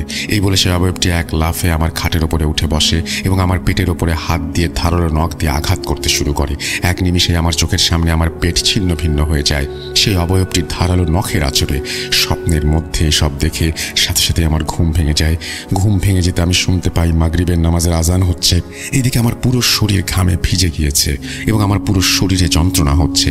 এরপর আমি আস্তে আস্তে বিছানা থেকে উঠে ওয়াশরুমে গিয়ে ফ্রেশ হয়ে এসে মাত্র বিছানায় বসেছি, এমন সময় হঠাৎ বাসার দরজায় কে যেন নক করে। দরজা খুলতেই দেখি মনীষা দাঁড়িয়ে আছে। মনীষার চেহারার দিকে তাকিয়ে আমি বেশ অবাক হয়ে যাই। ওকে কেমন যেন রাগান্বিত দেখাচ্ছিল, পুরো মুখ লাল হয়ে গেছে। হয়তো রাস্তায় কোনো একটা কিছু ঘটেছে। এটা ভেবে আমি ওকে জিজ্ঞেস করি, রাস্তায় কি হয়েছে তোর, এত রেগে আছিস কেন? কিন্তু মনীষা কোনো প্রশ্নের উত্তর না দিয়ে ওর রুমে চলে যায়। এরপর আমি ওকে কিছু জিজ্ঞেস না করে চলে আসি আমার রুমে। আমি বেশ চিন্তায় পড়ে যাই। কিছুক্ষণ আগে আমি আমার দেখা সেই স্বপ্ন নিয়ে ভাবতে থাকি, এতদিন পর আবার আমি এরকম কেন স্বপ্ন দেখলাম। মনে বারবার শুধুমাত্র এই প্রশ্নটাই করা নাড়ছিল, কিন্তু আমি এই প্রশ্নের কোনো কুল কিনারা করতে পারছিলাম না। যাই হোক, এক সময় মনীষা আমার রুমে এসে 2 কাপ চা হাতে নিয়ে ঢোকে। চায়ের একটা কাপ আমার দিকে এগিয়ে মনীষা বলে, আপু, তোমার জন্য চা বানিয়ে এনেছি, নাও চা খাও। মনীষার হাত থেকে চায়ের কাপটা নিতে নিতেই আমার নাকি প্রচণ্ড বাজে একটা দুর্গন্ধ ভেসে আসে। আমি আমার মনের ভুল ভেবে চায়ের কাপে চুমুক দিতে যাব, এমন সময় আমি দেখি চায়ের কাপে চায়ের পরিবর্তে রক্ত আর ছোট বাচ্চার 2 আঙুল ভাসছে সেখানে। এটা ভেবে আমি চায়ের কাপ ছুঁড়ে ফেলে দেই, মনীষার দিকে তাকাই। মনীষার দিকে তাকাতে আমি দেখতে পাই মনীষা ভয়ানকভাবে আমার দিকে তাকিয়ে আছে, মুচকি মুচকি হাসছে। এমন সময় হঠাৎ করেই মনীষার চেহারা পরিবর্তিত হতে শুরু করে। হঠাৎ তার চেহারা পরিবর্তিত হয়ে ভয়ানক চেহারা বেরিয়ে আসতে থাকে। এটা দেখার পরে আমার আর কিছু মনে নেই। আমার যখন জ্ঞান ফিরে আসে, আমি নিজেকে আবিষ্কার করি আমার বিছানায়। আমার পাশে আমার হাজব্যান্ড আর মনীষা বসে আছে। আমার জ্ঞান ফিরে আসতেই তারা আমাকে জিজ্ঞেস করে কি হয়েছে, আমি কি করেছিলাম, কেন আমি জ্ঞান হারিয়েছিলাম। এরপর আমি সমস্ত ঘটনা খুলে বলি। আমার মুখে সমস্ত কথা শুনে মনীষা বলে, আপু, তুমি কাকে দেখেছো? আমাকে? আমি আর ভাইয়া তো 30 মিনিট হয় বাসায় এসেছি। বাসায় এসে বাসার দরজা অনেকক্ষণ যাবৎ নক করছিলাম, কিন্তু ভেতর থেকে কোনো সারা শব্দ পাচ্ছিলাম না। এরপর অপেক্ষা না করে ভাইয়া দরজা ভেঙে ফেলে। দরজা ভেঙে বাসায় ঢুকে দেখি তুমি তোমার রুমের মেঝেতে পড়ে আছো। মনীষার কথা শেষ না হতেই আমার হাজব্যান্ড আমাকে উদ্দেশ্য করে বলে, তমা, তুমি দিন দিন পাগল হয়ে যাচ্ছ, এসব কি বলছো? তুমি প্রতি রাতে একা কথা বলো, মাঝে মাঝে রাতে চিৎকার দিয়ে ঘুম থেকে জেগে ওঠো। পরের দিন তোমাকে এসব বিষয় নিয়ে কিছু জিজ্ঞাসা করলে তোমার কিছুই মনে থাকে না। আমারই ভুল হয়েছে, তোমাকে আগেই ডাক্তার দেখানো উচিত ছিল। কাল তোমাকে মনোরোগ বিশেষজ্ঞের কাছে নিয়ে যাব। তমা, এসব কিছুই না, সব তোমার মনের ভুল। চিন্তা করো না, কালকে ডাক্তারের কাছে গেলেই সব ঠিক হয়ে যাবে। আমার হাজব্যান্ডের মুখে সমস্ত কথা শুনে মনে হয় মানসিকভাবে আমি অসুস্থ হয়ে পড়েছি এবং আমি স্বপ্নে যা দেখছি তাই ভাবছি বাস্তবে এসব কিছু হয়তো আমার মনের ভুল। যাই হোক, এরপর আমি খাবার খেয়ে শুয়ে পড়ি। প্রিয় লিসনার্স, ঘটনার বাকি অংশ আপনাদের উদ্দেশ্যে আমার হাজব্যান্ড বলবেন। ঘটনার বাকি অংশ আমি কেন বলতে পারছি না আপনাদের উদ্দেশ্যে, এটা আপনারা কিছুক্ষণ পরেই জানতে পারবেন। তো লিসনার্স, চলুন ঘটনার বাকি অংশে যাওয়া যাক। আসসালামু আলাইকুম প্রিয় লিসনার্স, আমি মোহাম্মদ হাবিব আহমেদ। আমি পেশায় একজন ডাক্তার। ছোটবেলা থেকে আমার বিজ্ঞান নিয়ে ঘাটাঘাটি করতে ভালো লাগে। বিজ্ঞান মোতাবেক সব কিছুরই ব্যাখ্যা দেওয়া সম্ভব, আর যেসব ব্যাখ্যা বিজ্ঞানের কাছে নেই সেসব বিষয়বস্তু সবই মিথ্যা বা বানোয়াট। একটা সময় আমি এমনটাই ভাবতাম। আমার এমন ভাবনাটাই আমার জীবনের সবচেয়ে বড় দুঃখের কারণ হয়ে আসে, আমার সবচেয়ে বড় খুশির সামনে দেয়াল হয়ে দাঁড়ায়। সেদিন আমি আর তমা রাতের খাবার খেয়ে শুয়ে পড়ি। হঠাৎ গভীর রাতে আমার ঘুম ভেঙে যায় খাটের কম্পনে। ঘুম ভেঙে যেতেই আমি দেয়াল ঘড়ির দিকে তাকাই। ডিম লাইটের আবছা আলোয় দেখতে পাই 3:30 বাজে। আমি 7-5 না ভেবে আবারও ঘুমিয়ে পড়ি। কিছুক্ষণ পর একইভাবে আবারও আমার ঘুম ভেঙে যায় খাটের কম্পনে। ঘুম ভেঙে যেতেই আমি তাকাই তমার দিকে। তাকাতেই দেখি তোমার পুরো শরীর কাঁপছে। এমন সময় আমি হঠাৎ শুনতে পাই অদৃশ্য কেউ একজন ভারী গলায় বলছে সে নাকি আমার সন্তানকে নিতে এসেছে। এই জায়গা নাকি তাদের, এই জায়গাটি অপবিত্র এবং আমরা নাকি তাদের কোনো কথাই শুনিনি, এবং সবচেয়ে আমাদের যে খুশির খবর সামনে সেটিকেই নাকি তারা সবচেয়ে বড় দুঃখে পরিণত করবে। এই বলেই সে অদৃশ্য জিনিসটি হাসিতে মেতে ওঠে, আর সেই কথাগুলো পুরো ঘরের মধ্যে যেন প্রতিধ্বনিত হতে থাকে। এমন সময় তমা এক লাফ দিয়ে বিছানায় উঠে দাঁড়ায় এবং এক দৌড়ে রুমে থাকা পড়ার টেবিলের দিকে ছুটে যায়। ওকে এমনভাবে ছুটে যেতে দেখে আমি পেছন থেকে ওকে টেনে ধরি, কিন্তু আমাকে ধাক্কা দিয়ে ফেলে সে চলে যায়। আমি মেঝের ওপরে পড়ে যেতেই আমার পুরো শরীর প্যারালাইজড হয়ে যায়। আমি আমার মুখ দিয়ে কোনো কথা বলতে পারছিলাম না, আমার শরীরের কোনো অঙ্গ নাড়াতে পারছিলাম না। এমন সময় তমা পড়ার টেবিলের সামনে দাঁড়িয়ে হাসতে শুরু করে এবং পড়ার টেবিলের দুকোনায় যে দুটো তীক্ষ্ণ অংশ থাকে সেই কোণার অংশ দিয়ে বারবার নিজের পেটের দিকে নিয়ে যেতে থাকে এবং তীক্ষ্ণ অংশ দিয়ে নিজের পেটকে ধাক্কা দিয়ে পেটে আঘাত করতে থাকে। এসব দৃশ্য নিরুপায়ের মতন আমি শুধু দেখেই যাচ্ছিলাম। সেদিন আমার নিজেকে পৃথিবীর সবচেয়ে বড় অপরাধী বলে মনে হয়েছে। এই বাসার সব অতীত জানার পরেও আমি এই বাসা ভাড়া নিয়েছি। এই অদৃশ্য বিষয়ের ওপর অবিশ্বাসের জন্য আজ চোখের সামনে সবকিছু শেষ হয়ে যাচ্ছে, কিন্তু আমি কোনো কিছুই করতে পারছি না।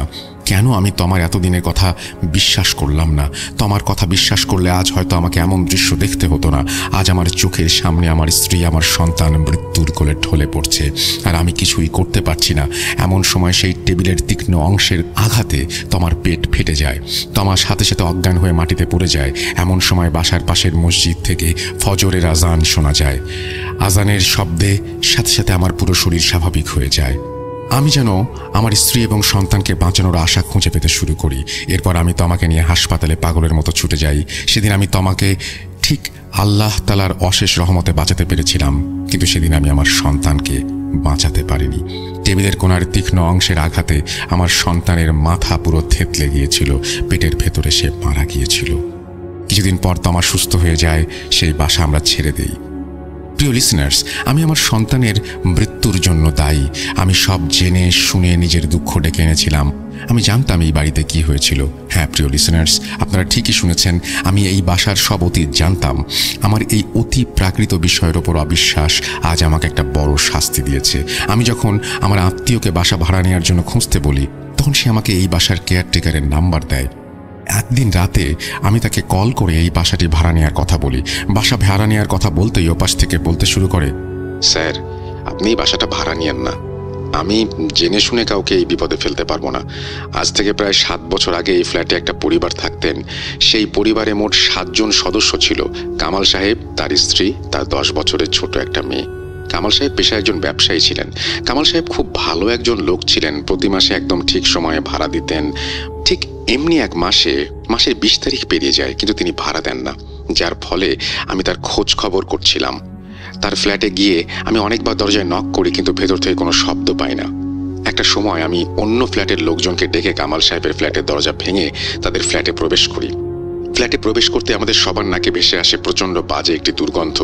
দুর্গন্ধের উৎস খুঁজতে খুঁজতে আমরা কামাল সাহেবের বেডরুমে প্রবেশ করি। সেখানে আমরা সবাই ভয়ানক এক দৃশ্য দেখতে পাই। আমরা দেখি কামাল সাহেবের দেহ ফ্যানের সাথে ঝুলছে। কামাল সাহেবের স্ত্রী এবং মেয়ে বিছানায় পড়ে আছে, তাদের মুখ দিয়ে ফেনা বের হচ্ছে। এসব দেখা মাত্র আমি পুলিশকে খবর দেই। এরপর পুলিশ আসে। পুলিশ এসে সেখান থেকে সুইসাইড নোট পায়। সুইসাইড নোটে কামাল সাহেব লিখেছিলেন, আমি পৃথিবীর সবচেয়ে খারাপ কাজটি করেছি। আমি আমার স্ত্রী এবং সন্তানকে মেরে ফেলেছি। তাদের ছাড়া এই পৃথিবীতে আমার আর কেউ নেই, এবং আমি ছাড়া এই পৃথিবীতে আমার স্ত্রী সন্তানেরও কেউ নেই। যদি আমি মরে যাই তাহলে তাদের দেখার মতো কেউ নেই। আজ আমার সব কিছুই শেষ। আমার ব্যবসা, আমার টাকা পয়সা সব শেষ। আমি আর এই পৃথিবীতে বেঁচে থাকতে চাই না। তাই আমি আমার স্ত্রী সন্তানকে মেরে ফেলেছি। এখন আমিও মরে যাব। আপনারা যদি পারেন তাহলে আমাকে ক্ষমা করে দিয়েন। আমি চলে যাচ্ছি আমার স্ত্রী সন্তানের কাছে। এরপর পুলিশ তার লাশ নিয়ে চলে যায়।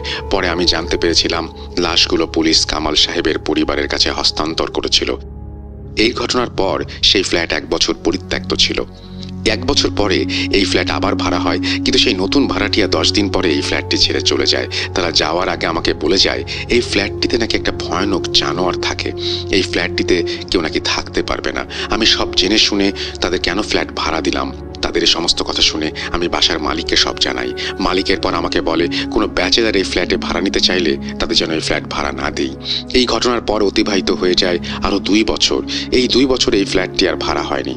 2 বছর পরে ব্যাচেলার 5 জন ছেলের কাছে এই ফ্ল্যাটটি আমরা ভাড়া দেই।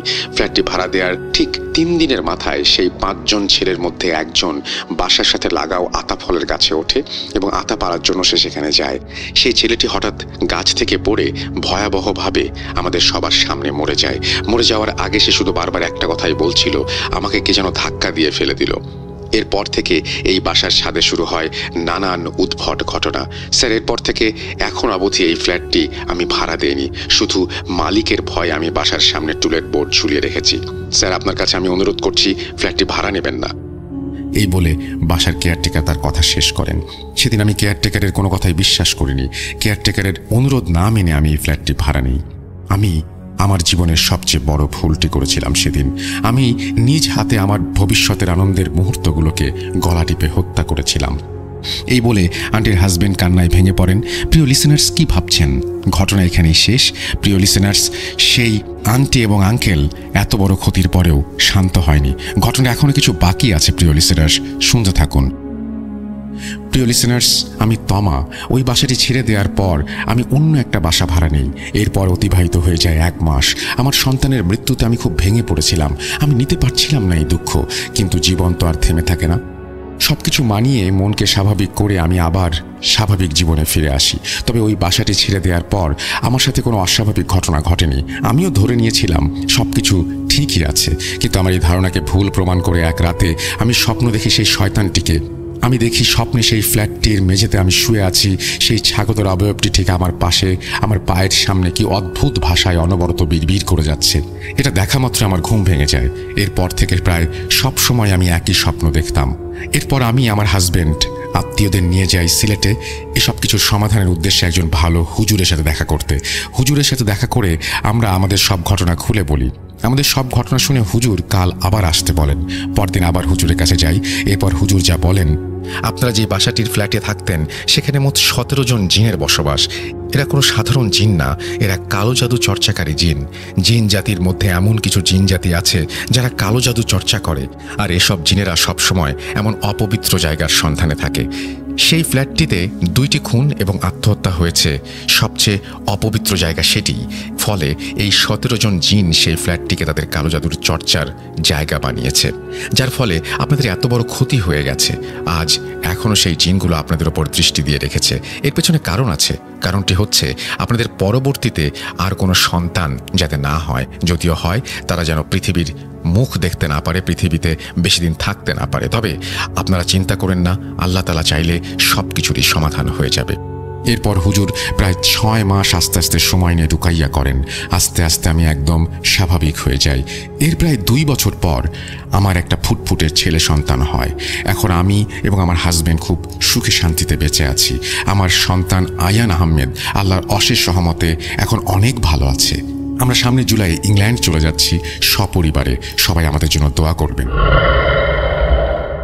এই বলে আন্টি তার ঘটনা শেষ করেন। প্রিয় লিসেনার্স, আশা করি এই ঘটনাটির মাধ্যমে আপনারা কিছু ভৌতিক অনুভূতি নিজেদের ঝুলিতে সংগ্রহ করতে পেরেছেন। পরিশেষে একটা কথাই বলতে চাই, বিশ্বাস করা বা না করা আপনাদের ব্যাপার। ভূত.com পাঠানোর জন্য অনেকগুলো ঘটনা সংগ্রহ করেছি আমি। একে একে সব ঘটনাগুলো পাঠাবো। রাসেল ভাইকে অনেক ধন্যবাদ আমার এই ঘটনাটি সময় নিয়ে পড়ে শোনানোর জন্য। ভূত.com সবসময় এভাবে এগিয়ে যাক। প্রিয় লিসেনার্স, আপনারা সবসময় এইভাবে ভৌতিক আনন্দ পেতে থাকুন ভূত.com পাশে থেকে, কাছে থেকে।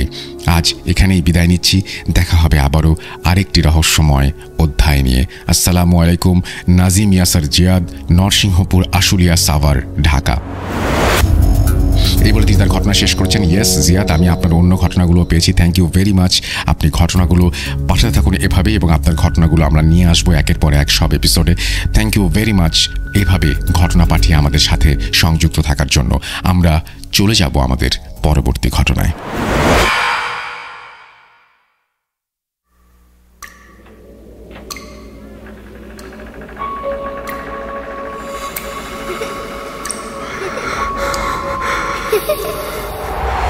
লুকোচুরি খেলবে? লুকোচুরি? তুমি লুকাও, আমি ঠিকই তোমাকে খুঁজে পাবো।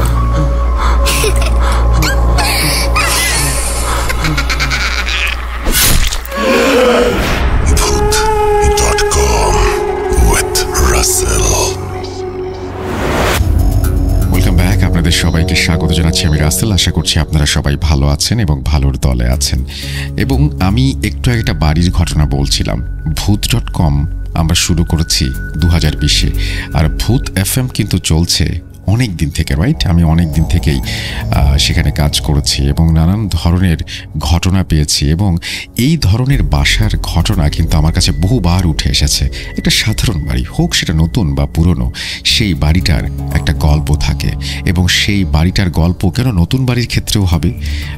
তার কারণটা হচ্ছে সেই বাড়িটা যেখানে গড়ে উঠেছে হয়তো সেই জায়গাটার কোনো দোষ আছে। দোষ শব্দটা বললাম কারণ এভাবেই শব্দটাকে ব্যবহার করা হয় এই সমস্ত ক্ষেত্রে।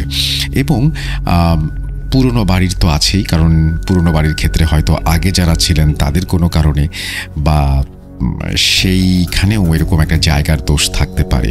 তো যাই হোক, আপনাদের কাছে এরকম পুরনো বাড়ি বা নতুন বাড়ি যাই হোক না কেন, এরকম দূষিত বাড়ির বা যে ধরনের ঘটনা আমরা একটু শুনলাম, এই ধরনের ঘটনা অহরহই কিন্তু আপনারা শোনেন বা জানতে পারেন বা আপনাদের কাছে হয়তো আছেও। পাঠিয়ে দিন, সামনে হ্যালোউইন তো আমরা প্রচুর ঘটনা চাই এবং সেই ঘটনার মধ্যে থেকে আপনার ঘটনাটি জায়গা করে নিক সেটা আমরা সবাই চাইবো। আর সেই জন্য আমাদের ঘটনা পাঠান। আমাদের ইমেল অ্যাড্রেস হচ্ছে russell.booth.com@gmail.com। আপনার নাম, ঠিকানা এবং ফোন নাম্বার সহ আপনার জীবনে ঘটে যাওয়া বা আপনার জানা সেরা ঘটনা লিখে পাঠিয়ে দিন আমাদের কাছে। ঘটনার শুরুতে অবশ্যই উল্লেখ করুন যে ঘটনাটি আপনি স্টুডিওতে এসে শেয়ার করতে চান, নাকি আপনি চান আপনার ঘটনা আমরা পড়ে শোনাই। যারা দেশের বাইরে রয়েছেন তারা সরাসরি অডিও ক্লিপ পাঠাতে পারেন বা লিখেও পাঠাতে পারেন ঘটনা। এটা কমপ্লিটলি আপনাদের ব্যাপার, আপনারা কিভাবে পাঠাবেন। আমি যেটা করব সেটা হচ্ছে আরও একটা ঘটনা আপনাদেরকে এই মুহূর্তে শোনাতে চাই। যেভাবে লিখেছেন আমি সেভাবেই পড়ছি। আসসালামু আলাইকুম রাসেল ভাই, আশা করি আপনি বরাবরের মতো ভালো আছেন। আমি মোহাম্মদ মনির হোসেন পরশ, অনার্স প্রথম বর্ষের ছাত্র। আমার বাড়ি ব্রাহ্মণবাড়িয়ার একটি প্রত্যন্ত এলাকায়, তাই আমার পক্ষে স্টুডিওতে এসে ঘটনা শেয়ার করা সম্ভব না। তাই আমি চাই আমার ঘটনাটি আপনি পড়ে শোনান। এটি আমার নানা ভাইয়ের সাথে ঘটে যাওয়া একটি সত্য ঘটনা। ঘটনাটি যুদ্ধ পরবর্তী 1972 সালের। আমার নানা ভাইয়ের নাম নূর মোহাম্মদ, পেশায় তিনি ছিলেন একজন জেলে। আমাদের গ্রামটি যেহেতু ভারতের সীমান্ত ঘেঁষা, তাই আমাদের গ্রামের বেশিরভাগ মানুষ নিয়মিত ভারতে যাতায়াত করত। আমার নানা ভাইয়ের মামার বাড়ি তখন ছিল ভারতের ত্রিপুরা রাজ্যের মতিনগর গ্রামে। নানা ভাইয়ের মামা ছিলেন সাবেক মেম্বার, ওনার নাম ছিল জামিল মেম্বার। যেহেতু মামার বাড়ি ভারতের ভেতরে পড়েছে এবং আমাদের এলাকার মানুষ অবৈধভাবে পাসপোর্ট ভিসা ছাড়া ভারতে নিয়মিত যাতায়াত করত, তাই আমার নানা ভাই অবৈধভাবে ভারতে প্রবেশ করে তার মামার বাড়িতে বেড়ানোর উদ্দেশ্যে যায়। তখন আমার নানা ভাইয়ের বয়স ছিল 20 বছরের আশেপাশে। টকবগে তরুণ যুবক, সাহসে বুক ভরা। তো মামার বাড়িতে বেড়াতে গিয়ে তিনি ওই এলাকার একটি স্থানীয় বাজারে ঘুরতে ও কেনাকাটা করতে যান। তখন তিনি বাজারের লোকের কাছ থেকে শুনতে পান পাশেই এক বাড়িতে এক হিন্দু মহিলা তার স্বামীর সাথে ঝগড়া করে গলায় দড়ি দিয়ে আত্মহত্যা করেছে। তখন আমার নানা ভাই আগ্রহ নিয়ে ওই বাড়িতে মহিলাটির মৃতদেহ দেখতে যান। তখনই ঘটে বিপত্তি। আমার নানা ভাইয়ের জীবনে ঘটে যাওয়া এক ভয়ানক সত্য ঘটনা। ঘটনার শুরু এখান থেকেই। যখন আমার নানা ভাই ওই বাড়িতে মৃতদেহ দেখার জন্য দাঁড়িয়েছিলেন, তখন নানা ভাইয়ের ওপরে নজর পড়ে ভারতের সীমান্ত বাহিনীর এক সদস্যের। ওই ভারতীয় সীমান্ত বাহিনীর সদস্য ওই বাড়িতে এসেছিলেন মৃতদেহের আইনি নিয়ম কানুনের জন্য। তখন তিনি আমার নানা ভাইকে সন্দেহজনকভাবে গ্রেফতার করেন। সেখানে উপস্থিত ছিলেন আমার নানা ভাইয়ের মামা জামিল মেম্বার। তখন তিনি ও গ্রামবাসী আমার নানা ভাইকে ছেড়ে দেওয়ার অনেক অনুরোধ জানান, কিন্তু সেই ভারতীয় সীমান্ত বাহিনীর সদস্য ছিলেন নাছোড়বান্দা। তিনি কোনোভাবেই আমার নানা ভাইকে ছাড়লেন না। গাড়িতে উঠিয়ে ক্যাম্পের দিকে নিয়ে যেতে শুরু করলেন।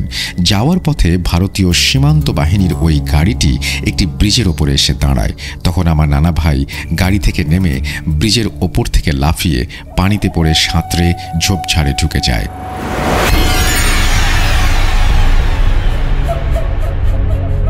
তখন প্রায় সন্ধ্যার সূর্য ডুবি ডুবি অবস্থায়, কিন্তু সেই ভারতীয় সীমান্ত বাহিনীর সদস্য ছিলেন নাছোড়বান্দা। তারা নানা ভাইকে খুঁজতে শুরু করলেন এবং তাদের সাথে যোগ হলো গ্রামের অনেক লোক। তারা গ্রামে ছড়িয়ে দিল আমার নানা ভাই নাকি ওই মহিলাকে খুন করে পালিয়ে গেছে। ওইদিকে আমার নানা ভাই তাদের থেকে বাঁচার চেষ্টায় একটি ঘন ঝোপে লুকিয়েছিলেন। প্রায় 2 ঘন্টা পর ওই জঙ্গল থেকে নানা ভাই বের হলেন। তখন তার উদ্দেশ্য ছিল যে করেই হোক মামার বাড়িতে যেতে হবে এবং সেখান থেকে যে কোনোভাবে হোক বাংলাদেশে চলে আসবেন। তখন প্রায় রাত 8টা। তখনকার সময় রাত 8টা মানে অনেক রাত। একে অজপাড়াগা, তার সাথে নেই বিদ্যুৎ। চারিদিক যেন ঘন জঙ্গল আর জনমানব শূন্য। নানা ভাই যেহেতু সেখানে নতুন ছিলেন, তিনি রাস্তাঘাট তেমন চিনতেন না। তিনি ঝোপ থেকে বের হয়ে জঙ্গলের ভেতর দিয়ে একটি রাস্তাতে উঠলেন। যেহেতু তিনি রাস্তা চিনতেন না, তাই খুঁজতে থাকলেন কেউ আছে কিনা। নানা ভাইয়ের সাথে অতি মানবীয় ঘটনাগুলোর শুরু এখান থেকেই। নানা ভাই যেহেতু কিছু চিনতেন না, তখন তিনি উদ্দেশ্যহীনভাবে সামনে এগোতে থাকেন। সামনে এসে রাস্তার পাশে দেখতে পান এক বৃদ্ধ মহিলা সাদা কাপড়ে কুঁচো হয়ে হাতে লাঠি নিয়ে আস্তে আস্তে হেঁটে নানা ভাইয়ের দিকে আসছে। তখন আমার নানা ভাই ওই মহিলাকে জিজ্ঞেস করে জামিল মেম্বারের বাড়িটা কোথায়। মহিলা উত্তরে তার পিছন পেছন যাওয়ার ইশারা করে। নানা ভাইও বাধ্য ছেলের মতন তার পিছু নিতে শুরু করলো। যদিও ওই মহিলাটি বৃদ্ধ এবং কুঁচো ছিল, কিন্তু আমার নানা ভাই কিছুতেই হেঁটে মহিলাটিকে পেছনে ফেলতে পারছিলেন না। কিছুটা সামনে যাওয়ার পর একটি বড় বটগাছের সামনে এসে হঠাৎ যেন মহিলাটি আমার নানা ভাইয়ের চোখের সামনে হাওয়ায় মিলিয়ে যান। নানা ভাই তখন প্রচণ্ড ভয়ে দৌড় মারেন এবং এসে এক বাড়ির উঠোনে আছড়ে পড়েন আর হাউমাউ করে চিৎকার করে কাঁদতে শুরু করেন। বাড়ির ভেতর থেকে দুটি বাচ্চা বের হয়ে আসে এবং কি হয়েছে নানা ভাইয়ের কাছে জানতে চায়। নানা ভাই তখন তার সাথে ঘটে যাওয়া সকল ঘটনা বলে। তখন বাচ্চাগুলো বলে, এই এলাকায় এটা স্বাভাবিক ঘটনা, এই ঘটনা নাকি আগে অনেকবার অনেকের সাথে ঘটেছে। নানা ভাই বাচ্চাদের জামিল মেম্বারের বাড়িতে যাবার রাস্তার কথা জিজ্ঞেস করলে তারা বলে, এই তো একটু সামনে। তখন নানা ভাই বাচ্চাগুলোকে বলে একটু এগিয়ে দিয়ে আসতে।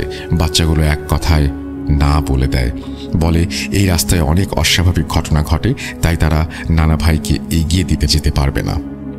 তখন নানা ভাই অসহায়ের মতন একাই পথ চলতে শুরু করেন।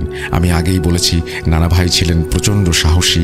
নানা ভাই যখন একটু সামনে যায় তখন তিনি পেছনে তাকিয়ে দেখেন তিনি যেই বাড়িতে বাচ্চাগুলোর কাছ থেকে সাহায্য চেয়েছিলেন সেই বাড়িও নেই, বাচ্চাগুলোও নেই।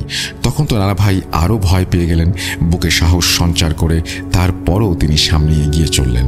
একটু সামনে যেতেই নানা ভাইয়ের পেছনে একটি কালো কুঁচকুঁচে বিড়াল হাঁটতে শুরু করলো। বিড়ালটিকে দেখে নানা ভাই স্বাভাবিক মনে করলেও কিছুক্ষণের মধ্যেই তার ভুল ভেঙে গেল। যতই সামনে যাচ্ছেন ততই যেন বিড়ালটি আকারে একটু একটু করে বড় হচ্ছে। এমন এক সময় এলো যখন বিড়ালটিকে আর স্বাভাবিক মনে হলো না। সেটি একটি কুকুরের আকার ধারণ করলো এবং বিকট শব্দে ঘড়ঘড় করতে লাগলো। তখন নানা ভাই ভয় না পেয়ে আল্লাহর নাম নিয়ে বিড়ালটিকে সজোরে একটি লাথি মারেন। তখন বিড়ালটি বিকট আওয়াজ করে হাওয়ায় মিলিয়ে যায়। এই রাস্তা ধরে একটু সামনে যেতে না যেতেই নানা ভাই এসে পড়েন একটি পুরনো শ্মশানে। নানা ভাই তখনও বুঝতে পারেনি এটি একটি শ্মশান। তিনি শ্মশানের এক কোণে দেখতে পেলেন তিনটি সাদা ধবধবে ঘোড়া শ্মশানের এপার থেকে ওপারে দৌড়াদৌড়ি করছে। শ্মশানের আরেকটু সামনে যেতেই নানা ভাই দেখতে পান অনেকগুলো কালো এবং সাদা বেড়াল একে অপরের সাথে প্রচণ্ড মারামারিতে লিপ্ত। তখন নানা ভাই অসহায়ের মতন কি করবেন বুঝতে পারছেন না, তাই শ্মশানের মাঝখানে দাঁড়িয়ে আছেন তিনি চুপচাপ। কিছুক্ষণ পর তিনি বুকে সাহস সঞ্চার করে এক দৌড়ে সামনে চলে যান। এই সকল অস্বাভাবিক ঘটনা এখানেই শেষ হলে পারত, কিন্তু একজনের সাথে এক রাতে এতগুলো ঘটনা যে অকল্পনীয় সেটাও সঠিক। নানা ভাই শ্মশান পেরিয়ে 10 মিনিট হাঁটার পর আরও একটি অতি মানবীয় ঘটনার সাক্ষী হন। তিনি তখন একটি পুরাতন বটগাছের নিচে এসে দেখতে পান একটি পাগল সারা শরীরে সাদা কাপড় জড়িয়ে মাথা নিচু করে সামনে একটি মোমবাতি নিয়ে কি যেন বিড়বিড় করে বলছে। তখন নানা ভাই লোকটিকে একটি স্বাভাবিক মানুষ ভেবেছিলেন, কিন্তু তার ভুল ভেঙে যায়। তিনি দেখতে পান লোকটির পাশে একটা সাদা ধপধপে বেড়াল, যার কিনা আবার পাখা আছে, উড়ে বেড়াচ্ছে। নানা ভাইকে দেখে বিড়ালটি খুবই হিংস্র ভঙ্গিতে তাকিয়ে থাকলো। বিড়ালটির তাকানোর সাথে সাথেই সেই সাদা আলখেল্লা পরা লোকটি নানার দিকে দৃষ্টি দেয়। এ যেন এক বিভৎস চেহারা। তার মুখে কোনো মাংস নেই, চোখের কোণায় জলজল করছে। আর নানা ভাই জীবনের আশা ছেড়ে দিয়েছিলেন তখন প্রায়। তিনি করুণভাবে ওই লোকটির কাছে জীবন ভিক্ষা চাইলেন। তিনি বললেন, আমি তো কারো কোনো ক্ষতি করি নাই, তাহলে আমাকে মেরে তুমি কি পাবে?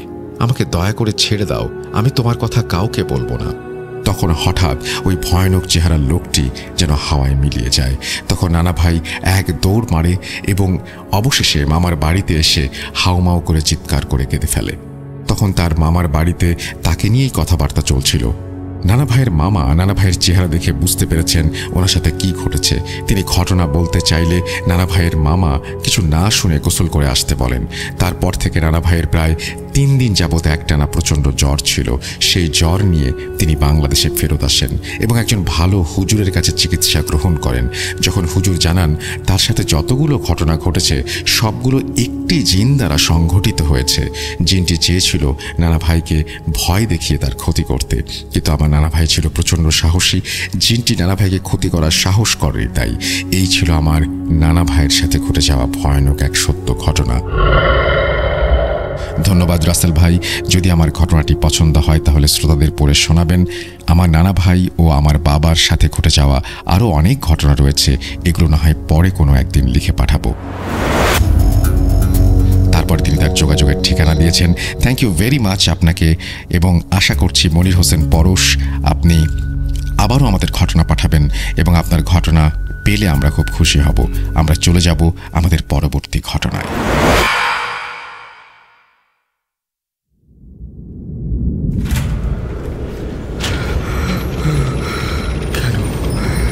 কেন তুমি আসো? আমি শুধু তোমার সাথেই থাকতে চাই। কিভাবে সম্ভব? মৃতদের এই পৃথিবীতে থাকতে নেই।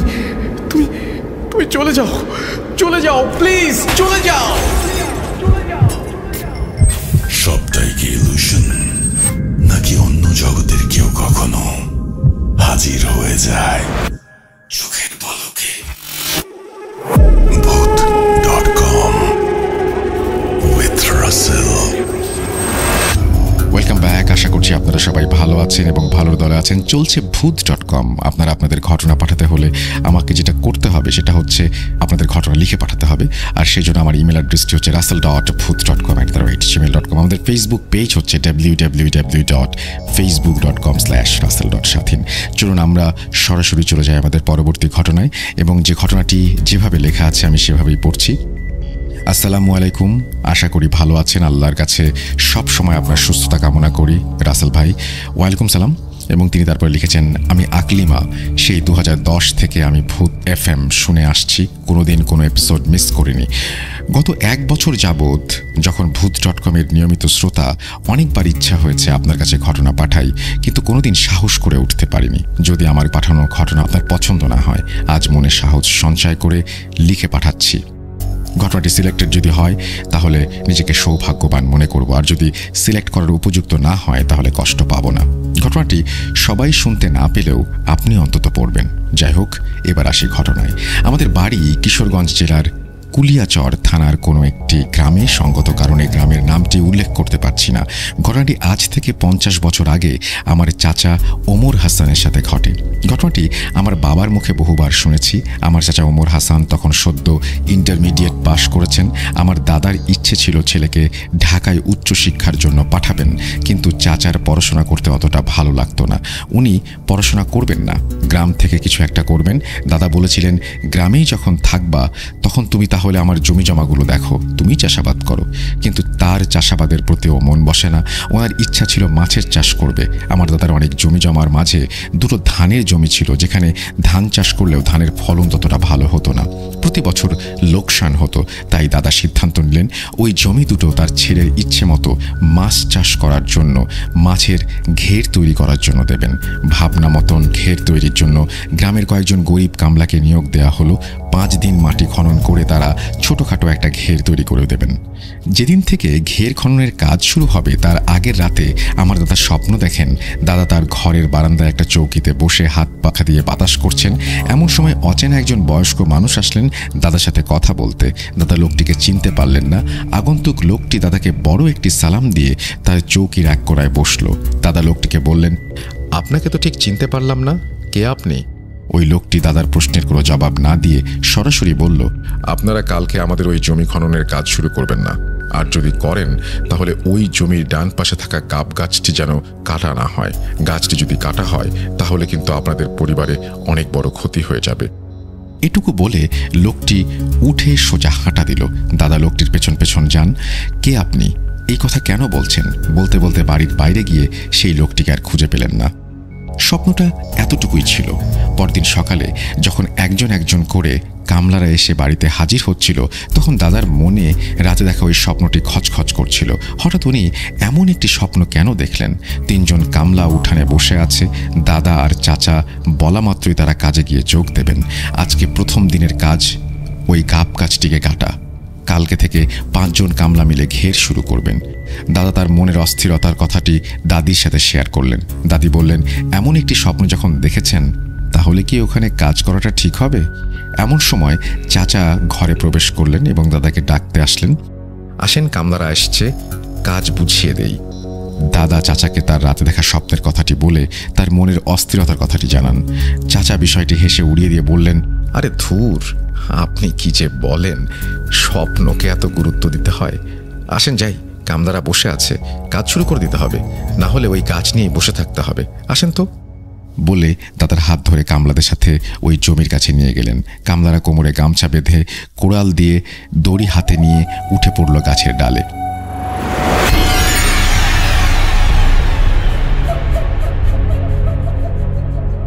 প্রথমে গাছের বড় ডালগুলি এক এক করে কেটে দিয়ে বেঁধে নিয়ে নামানো হলো। গাছে যে দুজন উঠেছেন তাদের একজনের নাম আরশ আলী, আরেকজনের নাম শফিকুল, আর 3 জন কামলার একজন দাঁড়িয়ে চাচা আর দাদির সাথে কি যেন নিয়ে আলাপ করছিলেন। কথার ফাঁকে ফাঁকে তাদের কানে আসলো আরশ আলী আর শফিকুল যে গাছে কুড়াল দিয়ে আঘাত করছিল সেই আঘাতের শব্দটি তারা শুনতে পাচ্ছিলেন। আরশ আলী একবার গাছ থেকে জোরে বলে ওঠেন, ইয়াসির রে, গাছে কি পরিমাণ পিঁপড়া, কামড়িয়ে শরীরটা ফুলিয়ে ফেলল। শফিকুলও বলল, হ্যাঁ আমাকেও কামড়াচ্ছে। আরশ আলী আরও একটি কোপ বসান গাছের ডালে, সাথে সাথেই একটি আত্মচিৎকার দিয়ে গাছের ডাল থেকে নিচে জমিতে ধপাস করে পড়ে যান। আর গাছের ওপরে থাকা শফিকুল সাপ সাপ বলে চিৎকার করতে করতে হুড়মুড়িয়ে নিচে নেমে আসেন। সবাই চমকে ওঠে আরশ আলীর কাছে ছুটে যান। আরশ আলীর হাঁটুর ওপরে সাপের কামড়ের দাগ স্পষ্ট দেখা যাচ্ছে। আরশ আলী মাটিতে পড়ে ছটফট করছেন। চিৎকারে আশেপাশের মানুষ জমা হয়ে গেল। আরশ আলীকে ধরাধরি করে দাদার বাড়িতে নিয়ে আসা হলো। উঠোনে চাটাই পাতিয়ে তাকে শুইয়ে দেওয়া হলো। কামড় দেবার ওপরেই জায়গায় গামছা দিয়ে শক্ত করে বেঁধে দেওয়া হলো। একজন ছুটে গেলেন ওঝা ডাকতে। ওঝা নিয়ে ফিরে আসতে আসতে ততক্ষণে আরশ আলী মারা গেলেন। আকস্মিক এমন দুর্ঘটনায় গ্রামের মানুষজন বাকরুদ্ধ হয়ে গেল। দাদার ভীষণ কষ্ট হতে লাগলো। তাদের কাজ করতে এসে এমন একটি তরতাজা প্রাণ ঝরে গেল। 1 সপ্তাহ কাজটি বন্ধ থাকলো। 1 সপ্তাহ পরে বড় চাচা দাদাকে বললেন, 1 সপ্তাহ তো কাজটা পিছিয়ে গেল, কাল থেকে না হয় আবার শুরু করি। দাদার মনটা কেন জানি সায় দিচ্ছিল না। কিন্তু আমার বড় চাচা ছিলেন একরোখার বদমেজাজি টাইপের মানুষ। উনি অশান্তি করবেন বলে দাদা মানা করেননি। পরদিন আরও কিছু মানুষ এসে মাঠে গেল গাব গাছটি কাটার জন্য। প্রথম 1-1.5 ঘন্টা কোনো সমস্যা হয়নি। 2টি ডাল কাটা হয়ে গেছে। তৃতীয় ডালটি যেই লোকটি কাটার জন্য কোপ দিয়েছেন, কোপ দেবার সাথে সাথেই হঠাৎ করে তার পেটে ভীষণ ব্যথা শুরু হয়। সে গাছ থেকে নিচে নেমে আসে। নিচে নেমেই প্রচণ্ড বমি করতে থাকে। একসময় বমি করতে করতে তার নাক মুখ দিয়ে রক্ত বের হতে শুরু করে। তাকে ধরাধরি করে হাসপাতালে নিয়ে যাওয়া হয়। লোকটির ভাগ্য ভালো, সে বেঁচে যায়। তারপর থেকে আর কাউকে রাজি করানো যায়নি ওই গাছটি কাটার জন্য। চাচার ওই কথা, ওই গাছ রেখে তিনি ঘের তৈরি করবেন না, গাছটি তিনি কাটবেনই। দাদা দাদি অনেক বুঝিয়ে তাকে রাজি করান, গাছটি রেখেই যেন ঘেরটা কাটা হয়। চাচা মুখে রাজি হলেও মনে মনে দৃঢ় প্রতিজ্ঞ হলেন যে দাদাকে না জানিয়ে একদিন চুপি চুপি যেভাবেই পারেন গাছটি উনি কেটেই ছাড়বেন। এবার আর কোনো কামলা নেওয়া দেবেন না। চাচা তার 3 জন বন্ধুকে রাজি করালেন কোনো একদিন ফজরের আজানের পর ওনারা সবাই মিলে ওই গাছটি কেটে ফেলবেন পুরোপুরি সূর্য ওঠার আগেই। তাহলে দাদা আর তাদেরকে বাধা দিতে পারবে না। প্ল্যান মোতাবেক ওনারা নির্দিষ্ট একটি রাত ঠিক করলেন। বাড়ি থেকে ওই রাতে গাছটি কাটার জন্য বের হতে চাইলে দাদা দাদি টের পেয়ে যেতে পারেন। তাই তিনি সেই রাতে দাদিকে বললেন আজ রাতে তিনি তার বন্ধু বাচ্চুর সাথে ঘুমাবেন। চাচা মাঝে মাঝেই তার বন্ধুর বাড়িতে থাকতেন, তার বন্ধুরাও তার সাথে থাকতে আসতো, তাই দাদি মানা করেননি। চাচার 2 বন্ধু কালাম আর রঞ্জু সেই রাতে বাচ্চুর বাড়িতে চাচার সাথে একসাথেই ছিলেন। ফজরের আজানের প্রথম আওয়াজ পাওয়ার পরপরই চাচারা নিজেদের যার যার শরীর বন্ধ করে গাছটি কাটার উদ্দেশ্যে রওনা দেন। সেদিন চাচার তার বন্ধুদের ভাগ্য ভালো ছিল বলে ওনারা সকালে সূর্য মাথার ওপর ওঠার আগেই গাছটি কেটে ফেলতে সক্ষম হন। বিজয়ের হাসি হেসে চাচা বাড়িতে ফিরে আসেন। দাদা সবটা শুনে মনে মনে অনেক ভয় পেয়েছিলেন, না জানি আবার কোন অঘটন ঘটে। সেই রাতে আমার দাদা দাদি দুজনেই এক ভয়ানক স্বপ্ন দেখেন। ওনাদের দুজনের স্বপ্নই ছিল এরকম, ওনারা দেখতে পান দাদার ওই জমিতে একটি লোকের লাশ উল্টো করে কোমর অবধি মাটির নিচে গাঁথা রয়েছে। এই স্বপ্নটি দেখে ওনারা ভীষণ চিন্তিত আর ভয়ার্ত হয়ে পড়েন। চাচাকে এই কথাটি জানানো হলে চাচা অট্ট হাসিতে ফেটে পড়েন। উনি বলেন, বনের বাঘে খায় না, মনের বাঘে খায়। তারপরেও দাদি ছেলের নিরাপত্তার জন্য এক হুজুরের কাছ থেকে একটি তাবিজ এনে গলায় পরিয়ে দেন।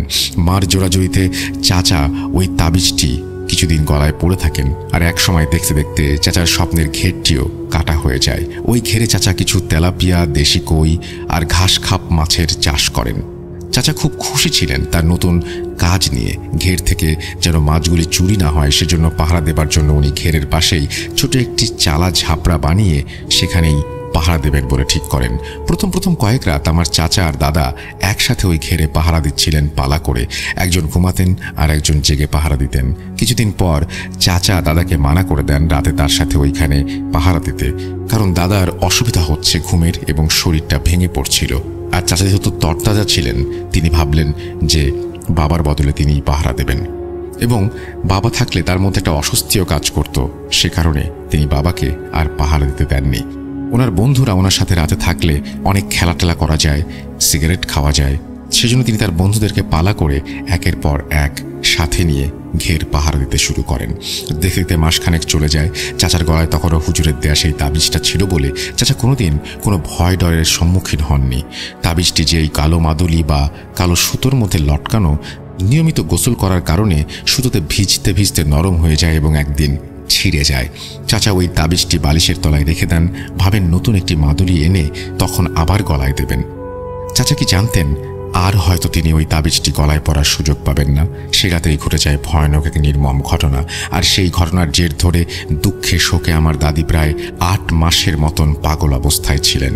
সবসময় কাঁদতেন, কাউকে চিনতে পারতেন না। আমার চাচার কবরের পাশে গিয়ে দিনরাত বসে থাকতেন। তাকে জোর করেও বাড়িতে নিয়ে আসা যেত না। অনেক দিন চিকিৎসার পর দাদি শোক কাটিয়ে সুস্থ হন। চলুন আপনাদেরকে ফিরিয়ে নিয়ে যায় সেই ভয়ানক রাতের ঘটনায়। ঘটনার রাতে চাচা যখন আমার দাদা দাদি আর ছোট ভাই বোনদের সাথে রাতের খাবার খেতে বসেন, চাচার গলায় তাবিজ নেই দেখে দাদি জানতে চান তাবিজ কোথায়। চাচা বলেন সুতো ছিঁড়ে গেছে, সুতো এনে আবার গলায় পড়বেন। খাওয়া দাওয়া শেষে চাচা দাদা দাদির কাছ থেকে বিদায় নিয়ে একটি হ্যারিকেন আর গান শোনার জন্য তার ছোট্ট প্রিয় রেডিওটি নিয়ে ঝাপড়া ঘরটিতে যান। সেই রাতে চাচার সাথে থাকার কথা ছিল তার বন্ধু সাইফুলের। সাইফুল চাচার বাড়িতে সেদিন তার বড় বোন আর বোন জামাই এসেছিল, তাই আর সেই রাতে তিনি যেতে পারেননি, কিছুটা দেরি হয়ে গিয়েছিল। রাতে খাবার শেষে বোন জামাইয়ের সাথে কিছুক্ষণ আড্ডা দেওয়ার ফলে সাইফুল চাচা ছোট একটা টর্চ নিয়ে চাচার ঘেরের উদ্দেশ্যে রওনা দেন। সাইফুল চাচা যখন ঘেরের কিছু কাছাকাছি আসলেন, তখন ওনার কানে আসে পানির মধ্যে অনেকজন মানুষ মিলে ঝাপটাঝাপটি করছে এরকম একটি শব্দ। চাচা শব্দটি পেয়ে কিছুটা ভয় পেয়ে যান। কি ব্যাপার, হঠাৎ এমন হচ্ছে কেন? সাইফুল চাচা জায়গায় দাঁড়িয়ে কান পেতে শব্দটি শুনতে থাকেন। শব্দটি আস্তে আস্তে প্রবল হচ্ছে। একসময় মনে হলো পানিতে ভারী একটা কিছু দিয়ে কোনো একজনকে জোরে ছুঁড়ে মারা হচ্ছে। সাথে অনেক মৃদু চাপা গোঙানির শব্দও ভেসে আসছে। সাইফুল চাচা ভয়ে ভয়ে ওমর চাচার নাম ধরে ডাক দিলেন, কিন্তু চাচার কোনো জবাব তিনি পেলেন না। সাইফুল চাচা তখন কি করবেন বুঝতে পারছেন না। উনি কি সামনে এগিয়ে দেখবেন কি হচ্ছে ঘেরের মধ্যে, নাকি পিছিয়ে বাড়িতে ফিরে যাবেন? ওমরের কোনো বিপদ হলো না তো? এই অবস্থায় তিনি বাড়িতেই বা কিভাবে ফিরে যাবেন? যা থাকে কপালে ভেবে তিনি মনে মনে দোয়া পড়ে পা চালিয়ে ঘেরে এসে উপস্থিত হন। তখনও সেই শব্দটি পাচ্ছিলেন। উনি ওমর চাচার নাম ধরে ডাক দেন। ঘেরের দিকে টর্চ টিপ দিতেই দেখতে পেলেন লোমহর্ষক এক দৃশ্য। উনি দেখলেন ওমর চাচা ঘেরের পানিতে অদৃশ্য কিছু একটার সাথে ঝাপটাঝাপটি করছে। চাচা যেন পানিতে ওঠার চেষ্টা করছে, কিন্তু অদৃশ্য কিছু চাচার ঘাড় পানিতে দাবিয়ে রেখেছে। সাইফুল চাচা ছিলেন অনেক ভীতু প্রকৃতির। উনি এমন দৃশ্য তার জীবনে কোনোদিন দেখেননি। উনি বন্ধুকে পানিতে বাঁচাতে নামলে ওনাকেও হয়তো বিপদে পড়তে হবে, তাই তিনি সাহায্যের আশায় চিৎকার করতে করতে ছুটে আসেন আমার দাদার বাড়িতে। সাইফুল চাচার চিৎকার শুনে দাদা দাদি, আমার বাবা আর ছোট চাচারা সহ পাশের বাড়ির অনেকেই বেরিয়ে আসেন। সাইফুল চাচা তার দেখা ঘটনা খুলে বলেন এবং তিনি ছুটে যান সেখানে ওই ঘেরের উদ্দেশ্যে। ওনারা যতক্ষণে ঘেরে পৌঁছান ততক্ষণে সব শেষ। ওনারা গিয়ে দেখতে পান আমার ওমর চাচাকে উল্টো করে ঘেরের পানিতে কাঁদার মাঝে কোমর পর্যন্ত গেঁথে রেখেছে কেউ। সবাই অনেক কষ্টে চাচাকে ওখান থেকে উদ্ধার করেন। চাচার ঘাড়টি ভেঙে গিয়েছিল। এই দৃশ্য দেখে সহ্য করতে না পেরে সেখানেই দাদা মূর্ছা যান। চাচার সাথে সেদিন রাতে কি হয়েছিল, চাচা কেন ঘেরের পানিতে নেমেছিলেন, কে তাকে এমন নির্মমভাবে হত্যা করলো, সেটা চাচার মৃত্যুর সাথেই মাটি চাপা পড়ে গেল। হয়তো তিনি বেঁচে থাকলে আমরা জানতে পারতাম তিনি কি দেখেছিলেন সেই রাতে। ঘেরের পানিতে তিনি কিভাবে গেলেন জানি না ঘটনাটি কতটা ভয়ঙ্কর, তবে সবাইকে এইটুকু অনুধাবন করতে বলবো, এমন একটি ঘটনা, এই ঘটনাটি শুধু আমার দাদার পরিবারকেই তছনছ করে দেয়নি, সেই সাথে আরও 2টি পরিবারের মানুষের জীবনেও বয়ে এনেছিল কাল বৈশাখী ঝড়। আমরা যারা ভূত প্রেত জিনে বিশ্বাস করি না, জাস্ট গাল গল্প বলে উড়িয়ে দেই, তাদেরকে বলবো যাদের জীবনে ঘটে তারা শুধু বুঝতে পারে এর ব্যথা, এর তীব্রতা কতটুকু তারাই শুধু টের পায়। বাকিরা সবাই গল্প ভেবে হেসে উড়িয়ে দেবে। দুঃখজনক ঘটনা নিয়ে হাসি ঠাট্টা করবেন না প্লিজ। একজন মা, একজন বাবা কতটা কষ্ট পেলে নিজের তরতাজা সন্তানকে হারালে দীর্ঘ 8 মাস পাগল থাকতে পারে। রাসেল ভাইয়া, ঘটনাটি এখানেই শেষ নয়। আমার চাচার মৃত্যুর পরে তার ওই বন্ধু যারা তার সাথে ওই গাছটি কাটতে অংশ নিয়েছিলেন তাদের সাথেও ঘটেছিল অনেক ভয়ঙ্কর কিছু ঘটনা। আমার এই ঘটনাটি যদি প্রচার করেন, পরবর্তীতে ওনাদের সাথে ঘটে যাওয়া ঘটনাগুলো আমি শেয়ার করব। ঘটনা যদি সিলেক্টেড হয় আমাকে প্লিজ জানাবেন। আজ এই পর্যন্তই। ভালো থাকবেন, সুস্থ থাকবেন, এই বলে তিনি তার ঘটনা শেষ করেছেন। ধন্যবাদ আপনাকে আপনার ঘটনার জন্য। আমরা চলে যাব আমাদের পরবর্তী ঘটনায়।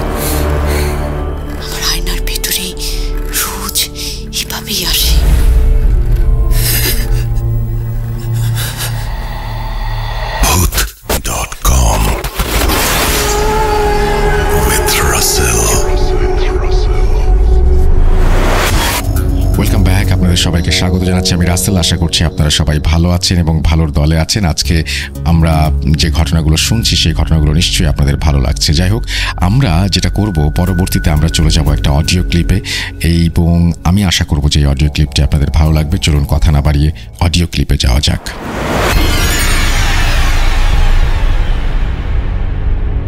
আসসালামু আলাইকুম রাসেল ভাই, আমি মিরাজ। আমি ভূত.কমের একজন নিয়মিত শ্রোতা। আমি ভূত এফএমেরও একজন একনিষ্ঠ শ্রোতা ছিলাম।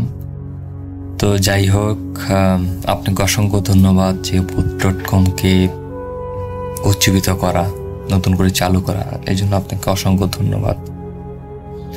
তো যাই হোক, আমি আমার ঘটনাটি বলি। ঘটনাটি আমার সাথেই ঘটেছে 2008 কি 9 সাল, তখন আমি ক্লাস 8-এ পড়ি। তো আমার আম্মা একজন সরকারি চাকরিজীবী ছিলেন, উনি একজন সরকারি নার্স ছিলেন। তো সেই সুবাদে হচ্ছে যে আমরা একটা উপজেলার আন্ডার যে সরকারি হসপিটাল থাকে, ওই হসপিটালের কোয়ার্টারে আমার বেড়ে ওঠা, জন্ম এবং বেড়ে ওঠা। তো আমি তখন ক্লাস 8-এ পড়ি এবং এক শীতে আমাদের বার্ষিক পরীক্ষা শেষ। তো আমার খালাতো ভাই হচ্ছে, ও আমার সাথে পড়ে, ওরা হচ্ছে মুন্সিগঞ্জ থাকে। ও আমার খালাতো ভাই, আমার খালাতো বোন এবং আমার খালা, ওনারা আমাদের এখানে বেড়াইতে আসে, আমাদের বাসায় বেড়াইতে আসছে। তো একদিন চিন্তা করলাম যে কি করব, আমার খালাতো ভাইকে নিয়ে একদিন রাতে চিন্তা করলাম যে বের হবো। দেখ, সন্ধ্যার দিকে আমরা বাসায় পিঠা বানাইছে।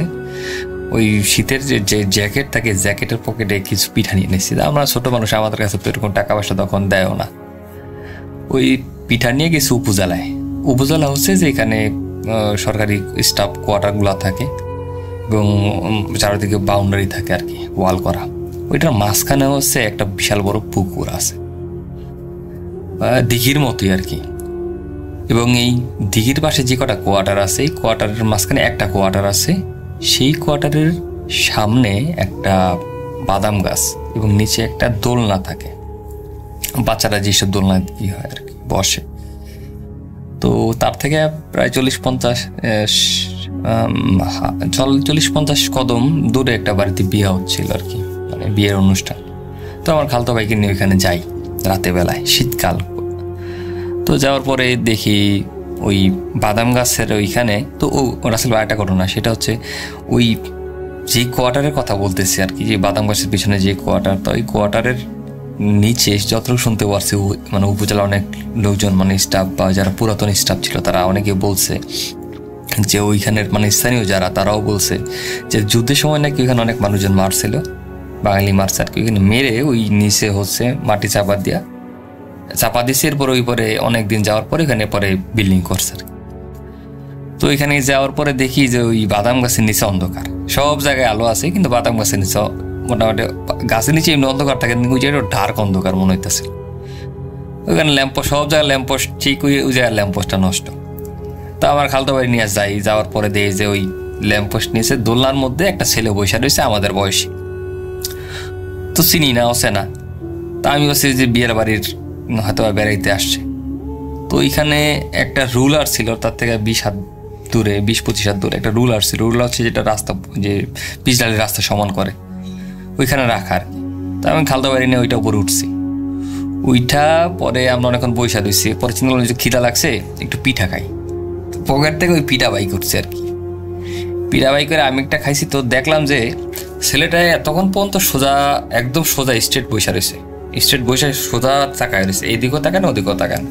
তো যখন দেখলাম যে পিঠাটা একটু মুখে বাইর থেকে বাই, মানে পকেট থেকে বাই করলাম, ছেলেটা ঠাস করে আমাদের দিকে চাইলো, মানে বাম দিকে। আমরা বাম দিকে ছিলাম। আবার মাথা সোজা করে সোজা চায় রয়েছে। পরে আমি আমার খালতো ভাই, না আমার একটু কেমন লাগে, ছেলেটা একটু মানে অদ্ভুত লাগতেছে। পরে আমার ছেলে খালতো বাড়ি নিয়ে কই কি, তাহলে চল আমরা একটা কাজ করি, আমরা পুকুরটা একটু ঘুরি, মানে দিঘি, এই দিঘিটা। আমরা ঘুইরা দিঘির ওই মাথায় গেছে, ওই মাথায় পুরোটা জায়গাটা ঘুরছি। দেখি দূরের থেকে চাই দেখি ছেলেটা যেরকম বৈশা রয়েছে ওই রকম, লড়েও না চড়েও না, মানুষ একটু মুভ টুপ করে আর কি। তো কিছুক্ষণ পর গেলাম ছেলের কাছে। মানে আমাদের টার্গেট ছিল যে আমরা দোলনায় বসবো, আমরা ছোট মানুষ, এইটা পড়ি, দোলনায় বসবো, আমরা একটু গল্প টল্প করবো আর কি। তো আমরা দুজন মানে আমরা খালতো বাড়ি নিয়ে গেলাম। ওইখানে যাওয়ার পর ছেলেটারে সামনে গেলাম, ছেলেটা আমাদের দিকেও তাকায় না। তারপর ছেলেটারে বললাম যে ভাইয়া আসলে আমার খালতো ভাই তো অনেক দূরের থেকে আসছে, তো আমি এখানে বসতাম আর কি, আপনি যদি কিছু না মনে করেন। তো ছেলেটা কিছু বলে নাই। ছেলেটা আস্তে করে ওইটা ও সোজাই উঠছে, সোজা আস্তে করে বিয়ে বাড়ির দিকে চলে গেল। তো আমরা প্রায় 5-7 মিনিট এখানে বসে রয়েছি। ছেলেটা আবার আসছে, আইসা আমাদের সামনে দাঁড়ায়, চুপ করে দাঁড়াইছে, কিছুই বলে না। তো ছেলেটাকে জিজ্ঞেস করলাম যে ভাইয়া দাঁড়াইছেন, কিছু বলবেন না? কিছু বলে না। পরে আমি জিজ্ঞেস করলাম ভাই আপনি কোথায় আসছেন? ইশারা দিয়ে বলে যে বিয়ে বাড়ি আসছে আর কি, বুঝাইলো। পরে জিজ্ঞেস করলাম ভাই আপনি কোন ক্লাসে পড়ো? মানে তুমি করে বলতেছিলাম, তুমি কোন ক্লাসে পড়ো? পরে বলছে আমি 2তে পড়ি। কিন্তু আমরা পড়ি 8-এ, ও বলছে 2তে পড়ে। খুবই আশ্চর্যকর বিষয়, তোর কথাবার্তা মুভমেন্ট খুব আশ্চর্যকর। পরে জিজ্ঞেস করলাম যে তুমি কোথা থেকে আসছো? পরে বলে যে আমি বগুড়া থেকে আসছি। কিভাবে আসছো? বাসের পিছের যেই হ্যান্ডেল মানে থাকে আর কি, আগে তো পুরান বাসগুলো তো অনেক চঙ্গা ছিল, মানে আশেপাশে সাইড দিয়ে চঙ্গা থাকতো, ওই চঙ্গা ধরে নাকি আসছে। খুবই আশ্চর্যকর কথাবার্তা। পরে মানে আমার কাছে এত সুন্দর লাগতেছে, ছেলেটা এইভাবে কথা বলতে পাগল নাকি? পরে আমার কাছে একটু সুন্দর লাগছে, আমার এক মামাতো ভাই বলছিল কি, কিছু যদি কোনো মানুষের যদি আসার ব্যাপার একটু উল্টাপাল্টা দেখো, বা যদি একটু অদ্ভুত দেখো, বা যদি মানে অন্যরকম দেখো, তাহলে পায়ের নিচে তাকাবা। তাই পায়ের নিচে তাকায় দিয়ে কি ভাই, পায়ের নিচটা এলো একটু খালি খালি, এবং মনে হতেছে যে 0 থেকে প্রায় 2-3 ইঞ্চি উপরে। তো নিচু অমন করে চাইতে পারতেছি না। তা আমার খালতো ভাই ও আমরা কিন্তু কেউ কারো কিছু বুঝতে দিই না, ওর মতো বসে রয়েছে। তো আমার খালতো ভাই ওর দিকে লক্ষ্য করে কি, ওর চোখের দিকে, ওর চোখগুলো আগুনের কুণ্ডলির মতো ধাউ ধাউ করে জ্বলতেছে। এটা আমার খালতো ভাই দেখছে। তো কেউ কিছু বলি নাই। তো আমার খালতো ভাই আমার আস্তে করে হাত দিয়ে কয় বা একটু দাঁড়াতো। পরে দাঁড়াইলাম, একটু সামনে আয়, একটু সামনে, একটু ধরেন 5 কি 6 হাত সামনে গেছি। আমার খালতো ভাই আমার হাত ধরে টান দিয়ে কয় কি ভাই, এটা মানুষ না, এটা মানুষ না, জিন। আমরা মনে করো যে মানে আল্লাহ নাম যে দৌড়টা দিছি, এই দৌড়ে একদম ওই উপজেলার যে সরকারি থাকে, সরকারি না মানে যেই বড় মসজিদ থাকে, ওই মসজিদে এক দৌড়ে গেছি। দৌড়ে যাওয়ার পর ওইখানে দিয়ে আমার এক বন্ধু অপুর আব্বা এখানে দাঁড়াইছে। পরে আঙ্কেলটা কইলাম যে আঙ্কেল এই অবস্থা, এই ঘটনা, ভয় পেয়েছি।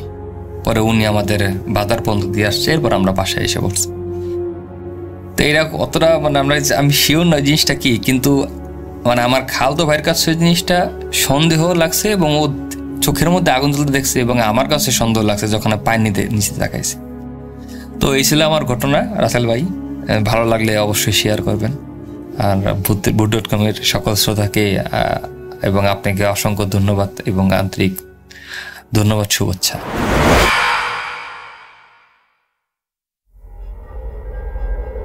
Spirit, be here with me.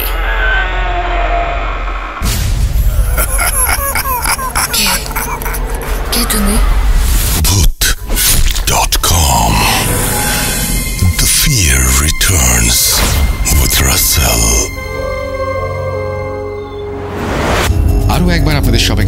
আছি আমি রাসেল। আশা করছি আপনারা সবাই ভালো আছেন, ভালোর দলে আছেন।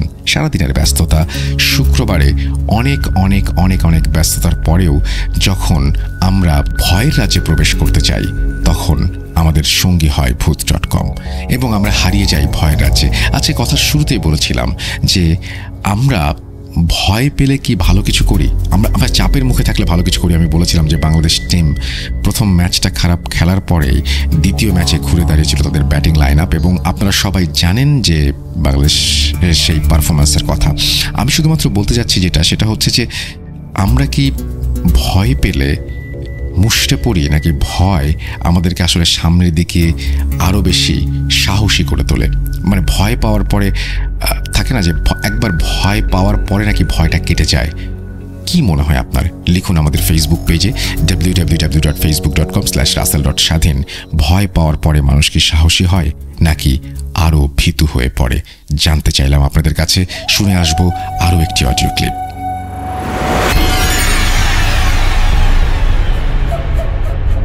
হ্যালো, আসসালামু আলাইকুম রাসেল ভাই। আশা করি আপনি ভালো আছেন এবং আমি জানি আপনি ভালো তলে থাকেন। আমি সম্রাট বলছিলাম, আমার বাসা রাজশাহীর নাটোরের লালপুর। তো আমি আজকে একটা ঘটনা শেয়ার করব, যেটা হচ্ছে অনেকদিন আগের ঘটনা। সেটা প্রায় আমার মনে হয় সেটা হচ্ছে 1960 সালের ঘটনা, কারণ এই ঘটনাটি ঘটেছিল আমার নানার আব্বুর সাথে। তো তার নাম হলো খটু হাজি। তো তিনি আসলে সেই আগের যুগের মানুষ ছিল। তিনি অনেক পরেজগার মানুষ ছিল এবং তার অনেক জমি জমা ছিল, প্রায় আসলে বিঘা বিঘা জমি, জাস্ট এক দাগে প্রায় 20-30 বিঘা জমি, 40 বিঘা জমি এরকমও ছিল। তো তিনি আসলে জমিতে কাজ করতেন। তার যে কামলাগুলা খাটতো তাদের সাথে আসলে দেখাশোনা করতেন যে তারা ঠিকঠাক মতো কাজ করতেছে কিনা।